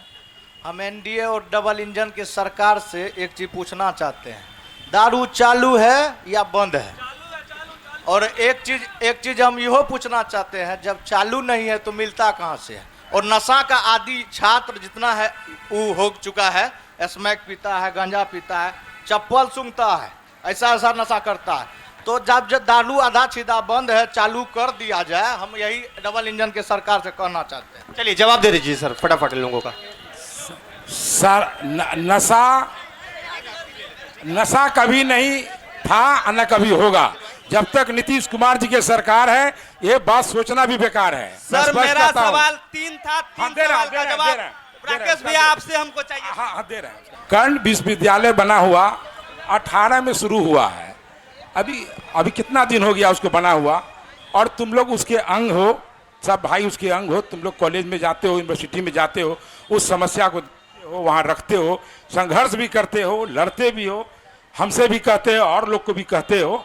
रही बॉटनी वाली बात जो बोले भाई, बॉटनी का प्रोफेसर सिलेक्शन करना है, कोई संवेदक सिलेक्शन नहीं करना है कि बिलो गिरवा के ले लेना। इसका प्रक्रिया है, प्रक्रिया में समय लगा। नया यूनिवर्सिटी है, इसलिए समय लग रहा है। अब बहुत हद तक कंट्रोल हो गया है और अभी तुमको जानकारी नहीं है, शायद जानकारी ले लेना। अभी कम से कम 1 मिनट राजेश जी, बीच में कूदने की कोशिश मत कीजिए। नहीं, कूदने का नहीं, आप संवेदक का सवाल काहे कर नहीं नहीं, आप पहले सुनिए, उसके बाद बोलिए ना। आप बहाल कीजिए। नहीं, क्यों नहीं बहाल हो रहा? 8 साल है, वही जानकारी दे रहे हैं। 8 साल में क्यों नहीं बहाल हुआ? कुछ करना नहीं है राजेश जी, खाली बोलना है। नहीं, बोलना नहीं है। 20 साल से आप हैं, काम क्या 20 साल से है, इसका जवाब दीजिए। 20 साल से ये सरकार का देन है, यूनिवर्सिटी सवाल का जवाब नहीं है। उनको सवाल का जवाब नहीं, यूनिवर्सिटी में, यूनिवर्सिटी सरकार का देन है, एनडीए सरकार का देन है, ये आपका देन नहीं है। अरे हम लोग का भी देन है, पूरा समाज पूर्णिया के नौजवान का देन है। सुन लीजिए एक बात को और वो सरकार का देन है। सरकार ने पूर्णिया के छात्रों का, पूर्णिया के अभिभावकों के दर्द को समझा और उसको लगा माननीय नीतीश कुमार जी को कि यहाँ यूनिवर्सिटी खुलना चाहिए। उन्होंने यूनिवर्सिटी खोल दिया। ठीक है, कुछ कमियां हैं, कुछ गड़बड़ियां हैं, शिकायत मिल रही है। कर्ण जी हैं, अंकुर है, सौरभ जी हैं, ये लोग हैं, ये लोग इसके लिए संघर्ष कर रहे हैं। परीक्षा विभाग का क्या हाल था, कर्ण जी से पूछ लीजिए क्या हाल था, सुधार हो रहा है कि नहीं हो रहा। सौरभ है, संघर्ष कर रहा है ना। जो जानकारी होता है सभी लोग संघर्ष कर रहे हैं, जो सही बात है उसके लिए काम हो रहा है। ठीक है, समय लगता है, हम ही मानते हैं कि समय लगता है। और कर्ण जी जो बोले बॉटनी वाला, उसको हम लोग साथ मिलकर फिर मिलेंगे और उस पर तुरंत कार्रवाई करा के अधिक से अधिक जो शराब के प्रेमी हैं, जिनके नजर में शराब जरूरत है, उनको दिख रहा है। जिसको शराब से कोई मतलब नहीं है, उसको शराब नहीं दिखता। चलिए मेरा सीधा माने, जो शराब से परोक्ष रूप से उसमें लिप्त हैं, वही लोग शराब को खोज रहे हैं। जिसको कोई मतलब नहीं है, वो कहीं नहीं है। धन्यवाद। सरकार का सब सिस्टम फाइल है, शराब यो मान लीजिए। चलिए अब सवाल ले लेते हैं, नहीं तो फिर निकलना पड़ेगा हमको यहाँ। यहाँ भाजपा के जो प्रवक्ता हैं उनसे सवाल है कि 25 साल से यहाँ विधायक खेमका है, बीजेपी के विधायक हैं, लेकिन जो जीएमसीएच है, जिसको सदर अस्पताल का नाम हटा के आपने जीएमसीएच कर दिया, वहाँ पे सांप काटता है ना सर, सांप, उसका ट्यूब नहीं है ब्लड चेक करने वाला। सांप काटने का ट्यूब है ना, काटने के बाद जो जहर जो है वो कैसे पता चलता है पता है आपको? जितने भी प्रभात खबर के यहाँ जितने भी पत्रकार हैं और जितने भी नेता हैं, चलिएगा वहाँ और दिखाएंगे जब सांप काटता है ना, कंठ सूखता है या आंख झिलमिलाता है, तब डॉक्टर उसमें एंटीवेनम देते हैं। एक ट्यूब तक नहीं है और बात करते हैं यशस्वी प्रधानमंत्री का। सोचिए, शिक्षा और स्वास्थ्य पे तो कोई विवाद ही नहीं होना चाहिए, और एक ट्यूब, सांप काटने के बाद एक ट्यूब नहीं है ब्लड चेक करने का, और आप कहते हैं कि यशस्वी प्रधानमंत्री है। दूसरा बता रहे हैं सर यहाँ अस्पताल का नाम बदलने से कोई चीज नहीं होने वाला है। एक वेंटिलेटर नहीं है अब जीएमसीएच में। 25 साल से एनडीए की सरकार है इस पूर्णिया में, और एक आईसीयू की व्यवस्था नहीं है, और खाली नाम बदल देते हैं। एमआरआई की व्यवस्था नहीं है, सिर्फ नाम बदलते हैं अस्पतालों का। अरे जब सांप काटने वाला जो बनमनखी में है, जो रुपौली में, वहां का आदमी आते आते मर जाता है। यहाँ कहीं एंटीवेनम नहीं देते हैं आप बनमनखी में आपका इतना दिन से विधायक है, सन 95 से बनमनखी में कितना आदमी सांप काटने से मरा है, एक एंटीवेनम नहीं है वहाँ। और जो जीएमसीएच है, यहाँ एक ब्लड चेक करने वाला ट्यूब नहीं है। अब बात करते हैं प्रधानमंत्री की। एक सवाल और लेंगे सर, एक सवाल और लेंगे। चलिए, नाम और सवाल। मेरा नाम मोहम्मद बिस्मिल है। हमको तो भाजपा और जेडीयू दोनों से एक छोटा छोटा सवाल है। सबसे पहले हम पूर्णिया विश्वविद्यालय के छात्र हैं, तो सबसे पहले एक विश्वविद्यालय का छात्र होने के नाते मेरा सवाल ये है कि जितने भी विधायक हैं, आपके मोस्टली पार्टी के विधायक और जितने भी सांसद हैं, जब चुनाव होता है तो उनको जो जीत का सर्टिफिकेट होता है वो पूर्णिया कॉलेज में मिलता है। तो जब जीतने के बाद जब पूर्णिया कॉलेज से सर्टिफिकेट लेके जाते हैं, तो 5 साल में आपके मंत्री, आपके विधायक कितने बार झांकने के लिए आते हैं? हम छात्र दर दर की ठोकरें खाते हैं, उनके बाद हमारा समाधान नहीं होता है। अभी शिक्षक की बात उठी, आपको हम ये बता दें, लगभग 40 कॉलेज पूर्णिया विश्वविद्यालय के अंदर है, किसी भी कॉलेज में शिक्षक नहीं है। बगैर शिक्षक के पढ़ा करके पूर्णिया में डिग्री बांटा जा रहा है। इस पे कब आप लोग ध्यान दीजिएगा? और एक छोटा सा और ये है कि आप जानते हैं कि सेंट्रल में और क्या कहते हैं स्टेट में आपकी सरकार है, तो पूर्णिया को एम्स कब मिलेगा? बिहार को विशेष राज्य का दर्जा कब मिलेगा? हम ये पूछना चाहते हैं। और भाजपा से एक मेरा सवाल ये है कि आप बता रहे हैं कि जो भारत का जो नाम है वो विश्व में और प्रधानमंत्री जी बहुत ऊंचा अरे किए सब हैं। मिलेगा, सब मिलेगा। पप्पू यादव जब तक है सब मिलेगा, चिंता नहीं कर रहा है आपको। जब तक पूर्णिया का सांसद पप्पू यादव रहेगा सब कुछ लाएंगे, टेंशन नहीं लीजिए। एक सवाल ये है, जैसे भाजपा के प्रवक्ता भी एक बात बोले कि नरेंद्र मोदी जी का बोलबाला पूरे विश्व में चल रहा है, तो आप बैठ जाओ वहां से जवाब देना। बैठो। पूरी व्यवस्था चौपट है। वो छात्र जब बात कर रहा है तो जो उठ के बोल रहे हैं, अरे रुक जाइए, पहले सवाल सुनिए ना, फिर जवाब दीजिएगा। नहीं है, पहले सवाल सुन लीजिए। सर आपको हम ये बताना चाहेंगे, शायद आप IR नहीं पढ़े हैं, भाजपा के प्रवक्ता, आपको ये नहीं पता है कि आप जो बोल रहे हैं, जो रूस और यूक्रेन का वार रुकवा सकता था आप लोग के मुताबिक, तो वो इंडिया और पाकिस्तान के जो आतंकवादी के साथ मैच हो रहा है वो क्यों नहीं रुकवा पा रहा है? और प्रधानमंत्री का एक लाइन था कि खून और पानी एक साथ नहीं बहेगा, तो आतंकवादी से क्रिकेट क्यों हो रहा है? आपको जवाब देना चाहिए और जवाब दीजिए। इधर से एक सवाल लेंगे, इसके बाद हम ऊपर आ जाएंगे। कौन सवाल कर रहा था? खड़े हो जाइए। आज 7 साल पहले भट्ठा बाजार में हर जल नल योजना के तहत पाइप बिछी थी और आज तक एक बूंद भी नल में जल नहीं आया, पहली बात। दूसरी बात, सौरा सौंदर्यीकरण की बात चलती रहती है, वो सौंदर्यीकरण अभी तक नहीं हुआ। श्मशान में कप्तान पुल श्मशान की जर्जर स्थिति है, उसका सौंदर्यीकरण अब तक नहीं हुआ। और ये सवाल हमारा सत्ताधारी दल से है। और अंतिम में एक सवाल और कहना चाहूँगा कि माननीय पूर्व सांसद कौन सा गांव गोद लिए थे, और गोद लिए थे उस गांव का नाम बताइए, और उस गांव का विकास कितना हो चुका है अब तक, वो भी बता दीजिएगा पूर्व सांसद। चलिए अब मैं एक सेकंड रुक जाइए, एक सवाल और है। हमारा सवाल राजद के जो अभी प्रतिनिधित्व कर रहे हैं आलोक भैया, और कांग्रेस के जो कर रहे हैं, कांग्रेस से मेरा पहला एक सवाल है। 2005 में सच्चर कमेटी एक गठन हुई थी, ठीक है ना? सच्चर कमेटी एक गठन हुई थी मुसलमानों के लिए, क्या हुआ उसका? एक ये हो गया। और आलोक भैया से मेरा सवाल है कि मुसलमानों की बड़ी आबादी है, उसका 90% 80% आप वोट लेकर के जाते हैं, और हमारी आपके जब सीट की बंटवारा होती है तो उसमें हमारी भागीदारी छोटी क्यों हो जाती है? और दूसरा चीज़ है कि राजा का बेटा ही राजा होगा। मुसलमानों की इतनी बड़ी आबादी में से आप वोट लेके जाते हैं तो सीएम फेस उसमें से क्यों नहीं हो सकता है?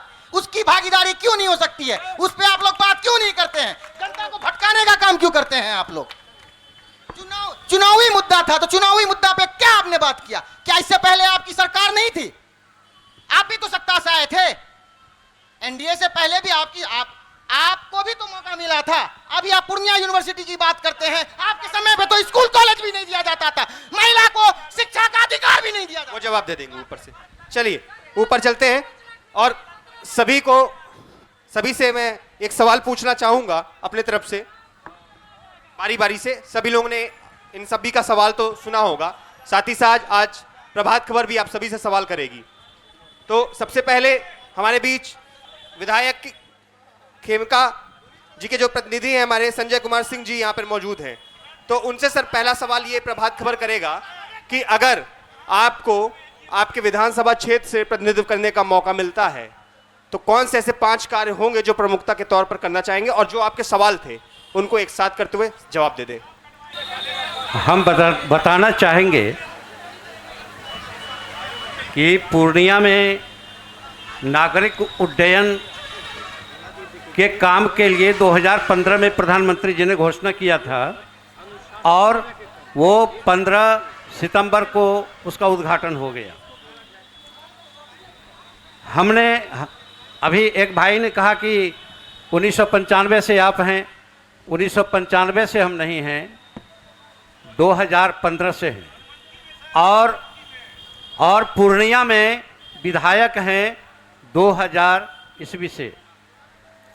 हमारे राजकिशोर केसरी थे, उसके बाद विधायक विजय खेमका जी आए हैं, और हमारे कार्यकाल में जो विकास हुआ है, हम जिस सड़क के किनारे बैठे हैं 6 लेन रोड, वह मरंगा से लेकर गवर्नमेंट मेडिकल कॉलेज होते हुए 0 माइल तक गया है। सभी गांव पूर्णिया पूर्णिया विधानसभा क्षेत्र के सभी गांव की सभी सड़कें बहुत अच्छी हैं। गवर्नमेंट मेडिकल कॉलेज की जो आपने बात की है उसमें सुधारात्मक कदम उठाए जा रहे हैं। उसके लिए आप सबों ने बात को रखी है।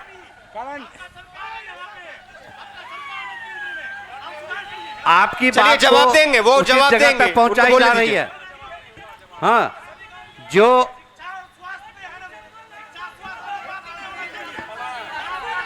पूर्णिया यूनिवर्सिटी नीतीश कुमार जी के सरकार ने पूर्णिया में यूनिवर्सिटी बनाया। जो यूनिवर्सिटी 1990 में बनना चाहिए था, कमिश्नर के कार्यालय के साथ में कमिश्नरी लेवल के सभी ऑफिस बनाने का ये नियम है, बिहार विधानसभा ने 1964 में पास किया है। आपकी जो बातें, जो अपील हैं, उन्हें उचित जगह तक हम पहुंचाने की कोशिश करेंगे। शांति बना रखिए प्लीज। हम कर्ण के बात से सहमत हैं, दवा का अभाव होता है।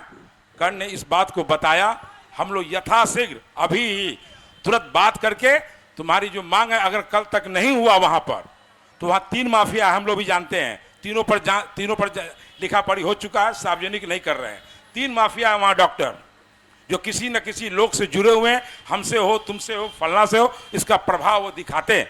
इसलिए तुम्हारी जो मांग है कि सांप की दवा, जो ट्यूब है काटने का जांच वाला, वो अवेलेबल होना चाहिए। हम लोग अविलंब बात करेंगे और कल हमको तुम फोन करना या हम करेंगे, दोनों भाई साथ में चलेंगे, इस बात को वहां पर रख के काम करवावेंगे। चलिए, बहुत बहुत धन्यवाद। हमारे बीच चलिए, बहुत बहुत धन्यवाद भैया, आपने माना कि बिहार की स्थिति क्या है। चलिए, अभी समय देते हैं आपको, क्या रहा है, सुनिए ना, अभी समय देते हैं, इसके लिए आपको बहुत बहुत धन्यवाद, बधाई। चलिए, अभी समय देते हैं आपको भी। बात कांग्रेस से जितेंद्र यादव जी हमारे बीच है। सर, 1 मिनट, मेरा मानना है राजनीति में खुद में सुस्तता रखना चाहिए पहले, उसके बाद किसी के प्रति कहना चाहिए। किसी व्यक्ति विशेष के लिए हल्ला करना, अपने पार्टी के लिए बेवजह हल्ला करना, हम सरकार में हैं, मेरी त्रुटियां होंगी, कमियां होंगी, मैं उसको देखूंगा, मैं सुलझाने का प्रयास करूंगा, ये मेरा काम है। हाँ, ठीक है। चलिए, कांग्रेस नेता जितेंद्र यादव के प्रतिनिधि राजेश कुमार झा जी हमारे बीच हैं। सर, अगर आपको मौका मिलता है इस क्षेत्र से प्रतिनिधित्व करने का, तो आपको ऐसा कौन सा कार्य लगता है कि सारे इस विधानसभा क्षेत्र के लिए नहीं हो पाए हो? ऐसे 5 कार्य आप बता दीजिए कौन कौन सा करवाना चाहेंगे, और साथ में जो सवाल आपसे हुए हो शायद, तो उसका जवाब दीजिएगा। अभी हमने पिछले समय में जो है शिक्षा पे बोला, उसको कंप्लीट करेंगे हम लोग। उसके बाद कांग्रेस की जो 5 निधियां है, वृद्धा पेंशन 2500, उसके बाद भाई बहन योजना, यानी उसकी जो भी 5 योजना है हम लोग जो है उस चीज को लागू करेंगे। तीसरी चीज कि जो भी अभी हमने बोला कि वहां पर जो भी सड़क जो गांव से जोड़ती है, उस चीज को हम लोग कंप्लीट करने का काम करेंगे। और हर पंचायत में एक विकास भवन जो कि अपनी पार्टी की होगी, उसमें एक कमेटियां बनेंगी, उस विकास की योजना के तहत हम लोग काम करने का काम करेंगे। बहुत बहुत धन्यवाद। हमारे बीच राष्ट्रीय जनता दल के जिला प्रवक्ता आलोक जी हैं। आलोक जी, अगर आपको इस विधानसभा क्षेत्र से प्रतिनिधित्व करने का मौका मिलता, बताइए 5 मुद्दे बताएंगे, किस पे काम करेंगे आप? हम 5 मुद्दे सबसे पहले देखिए, लोकतंत्र में जो है वो सदन मंदिर होता है, और हम सबों का, सभी धर्म के लोगों का मंदिर और आस्था जो है सदन से जुड़ा हुआ है। इसीलिए आप जो आए हैं अभी, सदन में लोगों को जाना है, उसके चुनाव के लिए आए हैं, और यहाँ जितने जनता बैठे हुए हैं वो सभी उस मंदिर के सबसे बड़े पुजारी हैं, जिनकी आस्था उस मंदिर पर है, और उस मंदिर को मतदान कर कर अपना मंदिर बनाने का काम करते हैं। तो सबसे पहले इन सभी पुजारियों को मेरे तरफ से प्रणाम।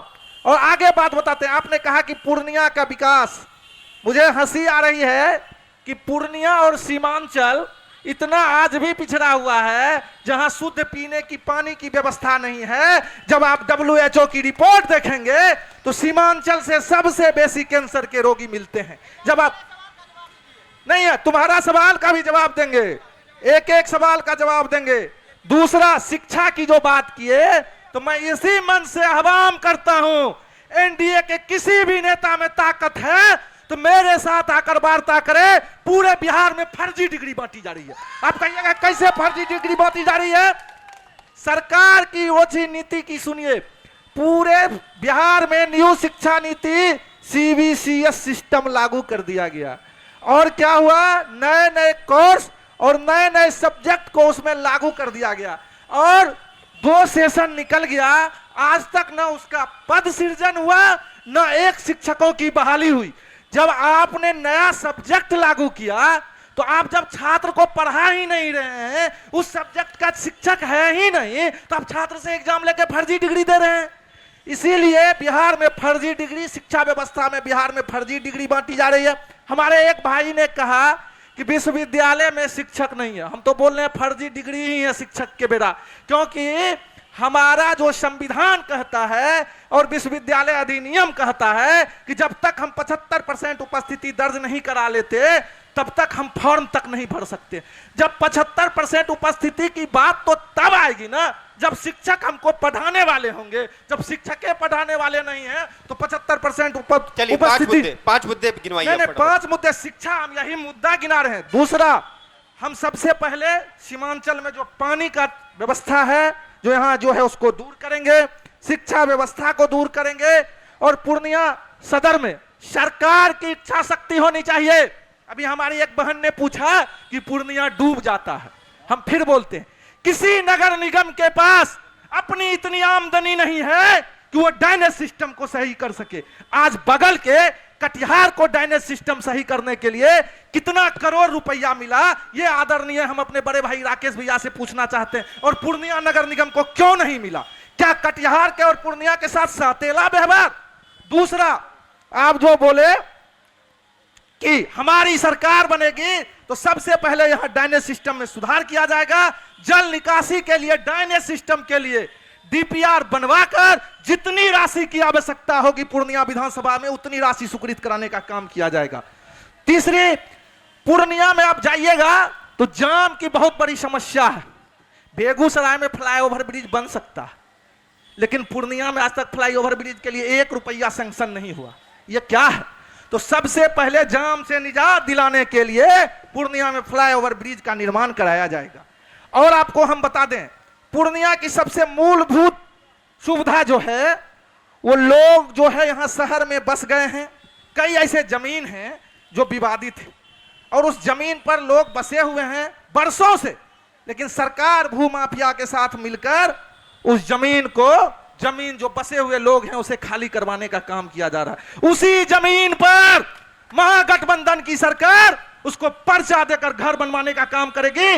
नहीं तो पूर्णिया में अगर वो न्यायालय के मामले में अधीनस्थ होगा, न्यायालय में अधीन होगा मामला, तो हम सभी गरीबों के लिए आवास योजना की शुरुआत करेंगे और क्वार्टर बना बनाकर गरीबों के बीच चाबी बांटने का काम करेंगे। ये पहला वादा। और हमारे गठबंधन का जो वादा है, बिजली फ्री, शिक्षा की व्यवस्था सुदृढ़ और मां बहन योजना के तहत राशि, ये बिहार का। लेकिन मैं पूर्णिया के मुद्दा पर बात करना चाहता हूं। हमारे आदरणीय लोग ने कहा आप आज अगर पूर्णिया में चले जाएंगे, पूर्णिया नहीं पूरे बिहार के थाने को भूमाफिया चला रहे हैं, पूरे बिहार के थाना को भूमाफिया चला रहे हैं। वीडियो रिकॉर्डिंग अगर निकाल लिया जाए थाना का कि थाने पे बैठकर कौन बैठता है तो स्पष्ट हो जाएगा कि सरकार चला रही है कि भूमाफिया चला रहा है। चलिए आलोक जी। नहीं, और आपको हम बता देते हैं, बिहार में तब तक ये 5 हो गया आपका ना। नहीं, जब तक ये जो आप गंजी दिखा रहे थे और आदमी को दिखा रहे थे तब तक ये घूमता रहेगा जब तक बिहार में ट्रांसफर पोस्टिंग का उद्योग चलता रहेगा। क्यों? क्योंकि ट्रांसफर पोस्टिंग में सरकार जब मोटी रकम लेकर ट्रांसफर पोस्टिंग करती है तो ऐसे लोगों का काम नहीं करते। पदाधिकारी जो हैं वो भ्रष्टाचार में लिप्त हो जाते हैं। मोटी रकम के साथ जात पूछ के कर रहा है। चलिए, नहीं, जातियों पूछ के पोस्टिंग हो रहा है। मुद्दा पे सभी से बोलने को दिया जाए। नहीं, इतना समय नहीं मिल सकता है ना सर, इस चीज का ध्यान रखें आप। इतना समय नहीं दे पाएंगे एक बार में, प्लीज।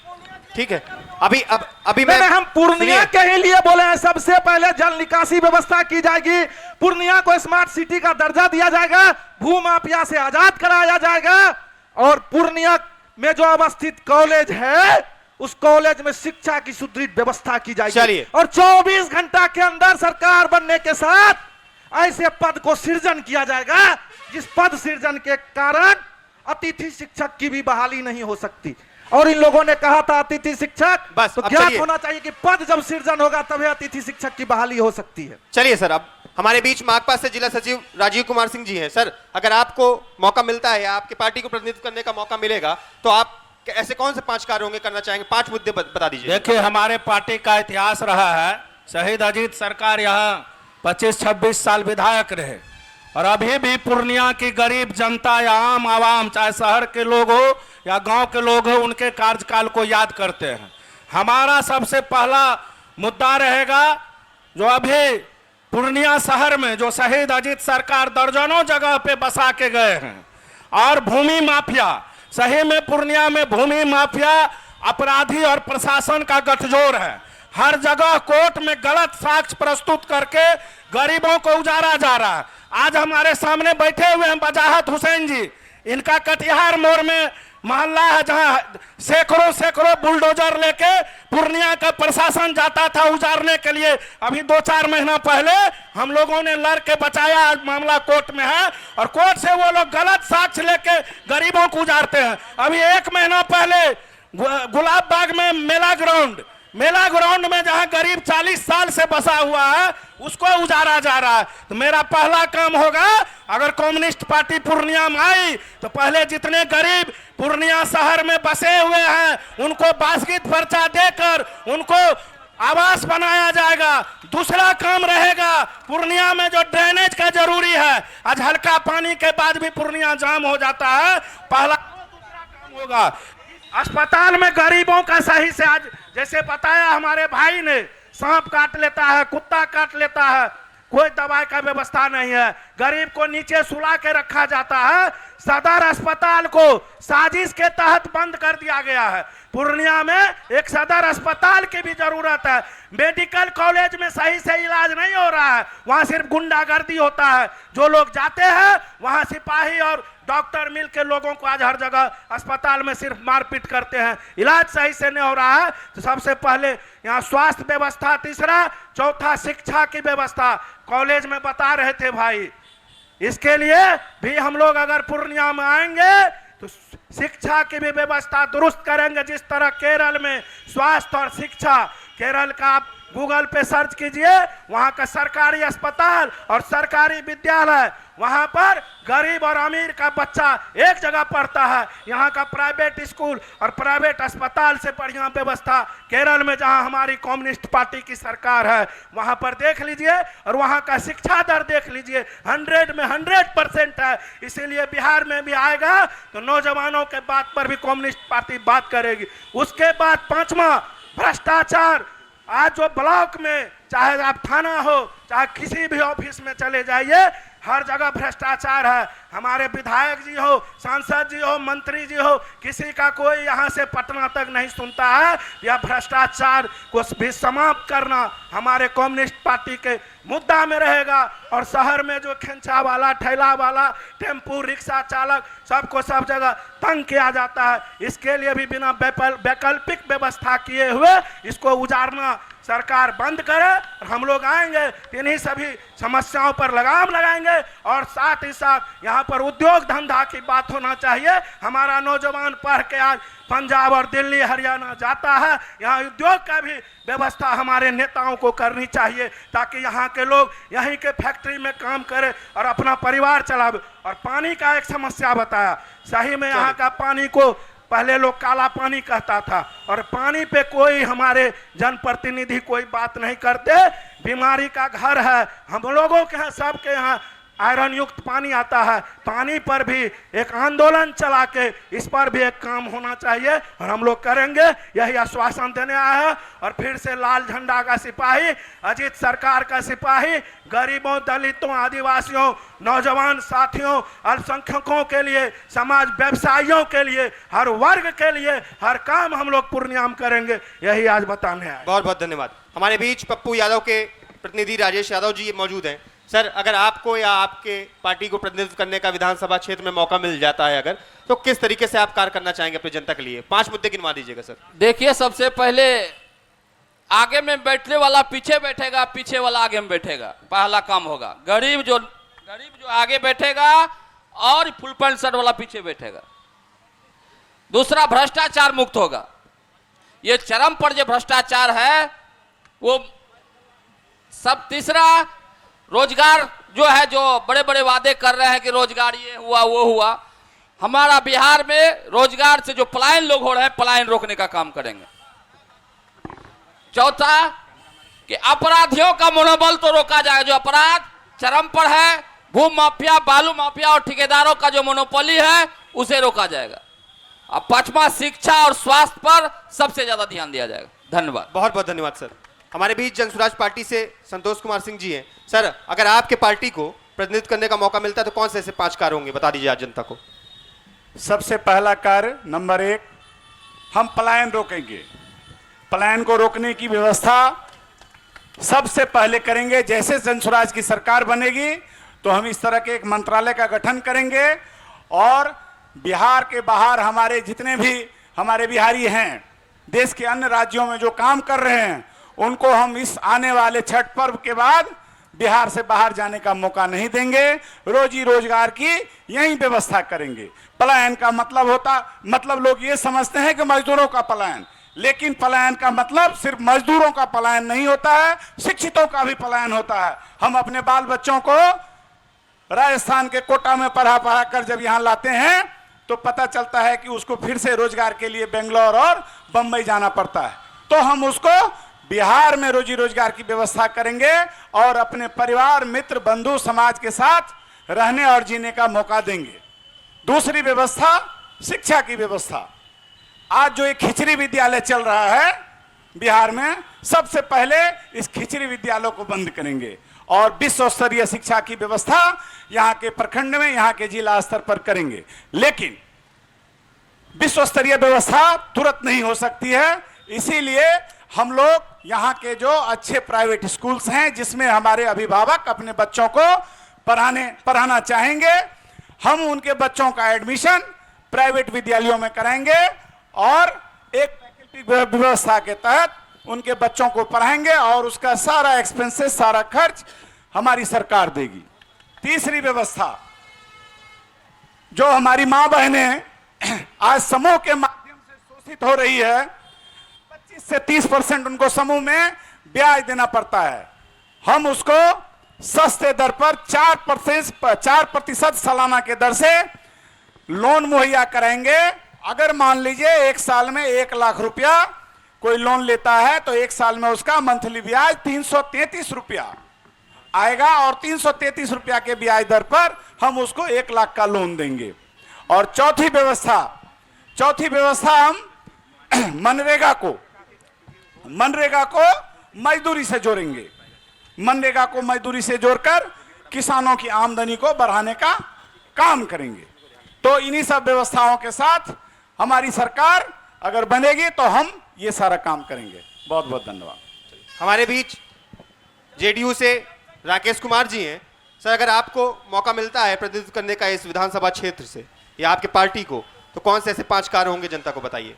हम लोग को प्रतिनिधित्व का मौका गठबंधन में मिला है और मिलता रहेगा, और जो काम हम लोगों ने किया है, हमारे नेता बिहार के माननीय मुख्यमंत्री नीतीश जी कुमार जी ने किया है, उसके काम से एक भी ऐसा परिवार नहीं है जिसको परोक्ष या अपरोक्ष रूप से लाभ नहीं मिला। विश्व का सबसे बड़ा रोजगार जो है देने का काम, विश्व में सबसे ज्यादा रोजगार देने का काम किसी नेता ने किया है। राकेश भैया बीच में टोकना बंद करें। राकेश भैया, नहीं तो नहीं, गलत बात। नंबर 1, राजेश जी, मेरा निवेदन है, मत बोलिएगा प्लीज। विश्व का सबसे बड़ा रोजगार देने वाला कोई नेता है तो बिहार के माननीय मुख्यमंत्री नीतीश जी। कल जो है उन्होंने 50 लाख महिला को परोक्ष रूप से 10,000 रुपया देकर रोजगार शुरुआत करने का एक काम किया है, जो कोई नहीं किया है आज तक। 4 साल पहले इस पूर्णिया में क्या था, 20 साल पहले क्या था, ये बोलने की स्थिति में थे आप लोग। अरे आपका जन्म नहीं हुआ होगा, आप लोग को जन्म हुआ होगा, छोटे बच्चे होंगे। इस शहर में क्या था, इस जिला में क्या था, जो किया हम लोगों ने किया, कोई कुछ नहीं किया है। और जो लोग लंबा लंबा सपना दिखा रहे हैं ना, वो कुछ नहीं करेंगे। जो करेंगे एनडीए की सरकार करेगी, मोदी और नीतीश की जोड़ी। 2004 से पहले आप मंच पर बोल रहे हैं, इसीलिए वही बड़ा सबसे बड़ा योगदान। कोई नहीं है, हम ही लोग हैं और कोई नहीं है, और हम ही लोग किए हैं। और बिहार के जनता को आज भी विश्वास भी है और आशा हम ही लोग से है। कुछ लोग को नहीं होगा, बात सही है, चलते रहता है, राजनीति में सब साथ नहीं देता है। जनता हम लोग के साथ है और रहेगा। जो कुछ लोग प्रायोजित ढंग से, ठीक है, मंच है, लोग को विरोध करने का अधिकार है, मैं उनका भी सम्मान करता हूं, और जो लोग समर्थन में उनका भी सम्मान करता हूं। मेरी सरकार बनेगी, पूर्णिया को विकसित पूर्णिया बनाने में जो भी होगा उसको हम लोग करेंगे। बहुत बहुत धन्यवाद। बहुत बहुत धन्यवाद। अब प्रभात खबर जो एक मुहिम लेके आई हुई है, पहले तो मैं जनता को बताना चाहूंगा जिस उद्देश्य से हम लोग निकले हुए हैं। जब चुनाव का दिन आता है, चुनाव आयोग तिथि को घोषित करती है मत वाले दिन, तो कहीं ना कहीं बिहार में जो मत प्रतिशत है वो काफी कम देखने को मिलता है। अगर आपको अच्छा विधायक, ईमानदार विधायक चुनना है तो कहीं ना कहीं मत करना आवश्यक होगा। तो हम आप लोगों को लोकतंत्र रक्षा के लिए एक शपथ करवाएंगे आज। उसके लिए आप सभी लोग खड़े हो जाइए और अपना दाहिना हाथ आगे करेंगे, मेरे पीछे पीछे आप सभी लोग बोलेंगे। दाहिना हाथ आगे करते हुए अपना दाहिना हाथ आगे करेंगे और मेरे पीछे पीछे आप लोग सभी लोग दोहराएंगे। मैं शपथ लेता हूं कि अपने वोट की कीमत को पहचानता हूं। मैं वादा करता हूं कि मैं मतदान अवश्य करूंगा। क्योंकि यह मेरा अधिकार ही नहीं, बल्कि मेरी नैतिक जिम्मेदारी भी है। बिहार जागे, देश आगे। आप सभी सम्मानित जनता यहाँ आई, उसके लिए प्रभात खबर आप सभी का धन्यवाद करती है। और इस कार्यक्रम का प्रसारण जो है कल आपको यूट्यूब के डिजिटल प्लेटफॉर्म में, कल आपको मॉर्निंग में इसका प्रसारण देखने को मिलेगा। साथ ही साथ हमारे अखबार में, प्रभात खबर के अखबार में भी एक पेज में खबर आप लोगों को देखने को मिलेगी। बहुत बहुत धन्यवाद। प्रभातखबर.com, विश्वास वही, रफ्तार नहीं।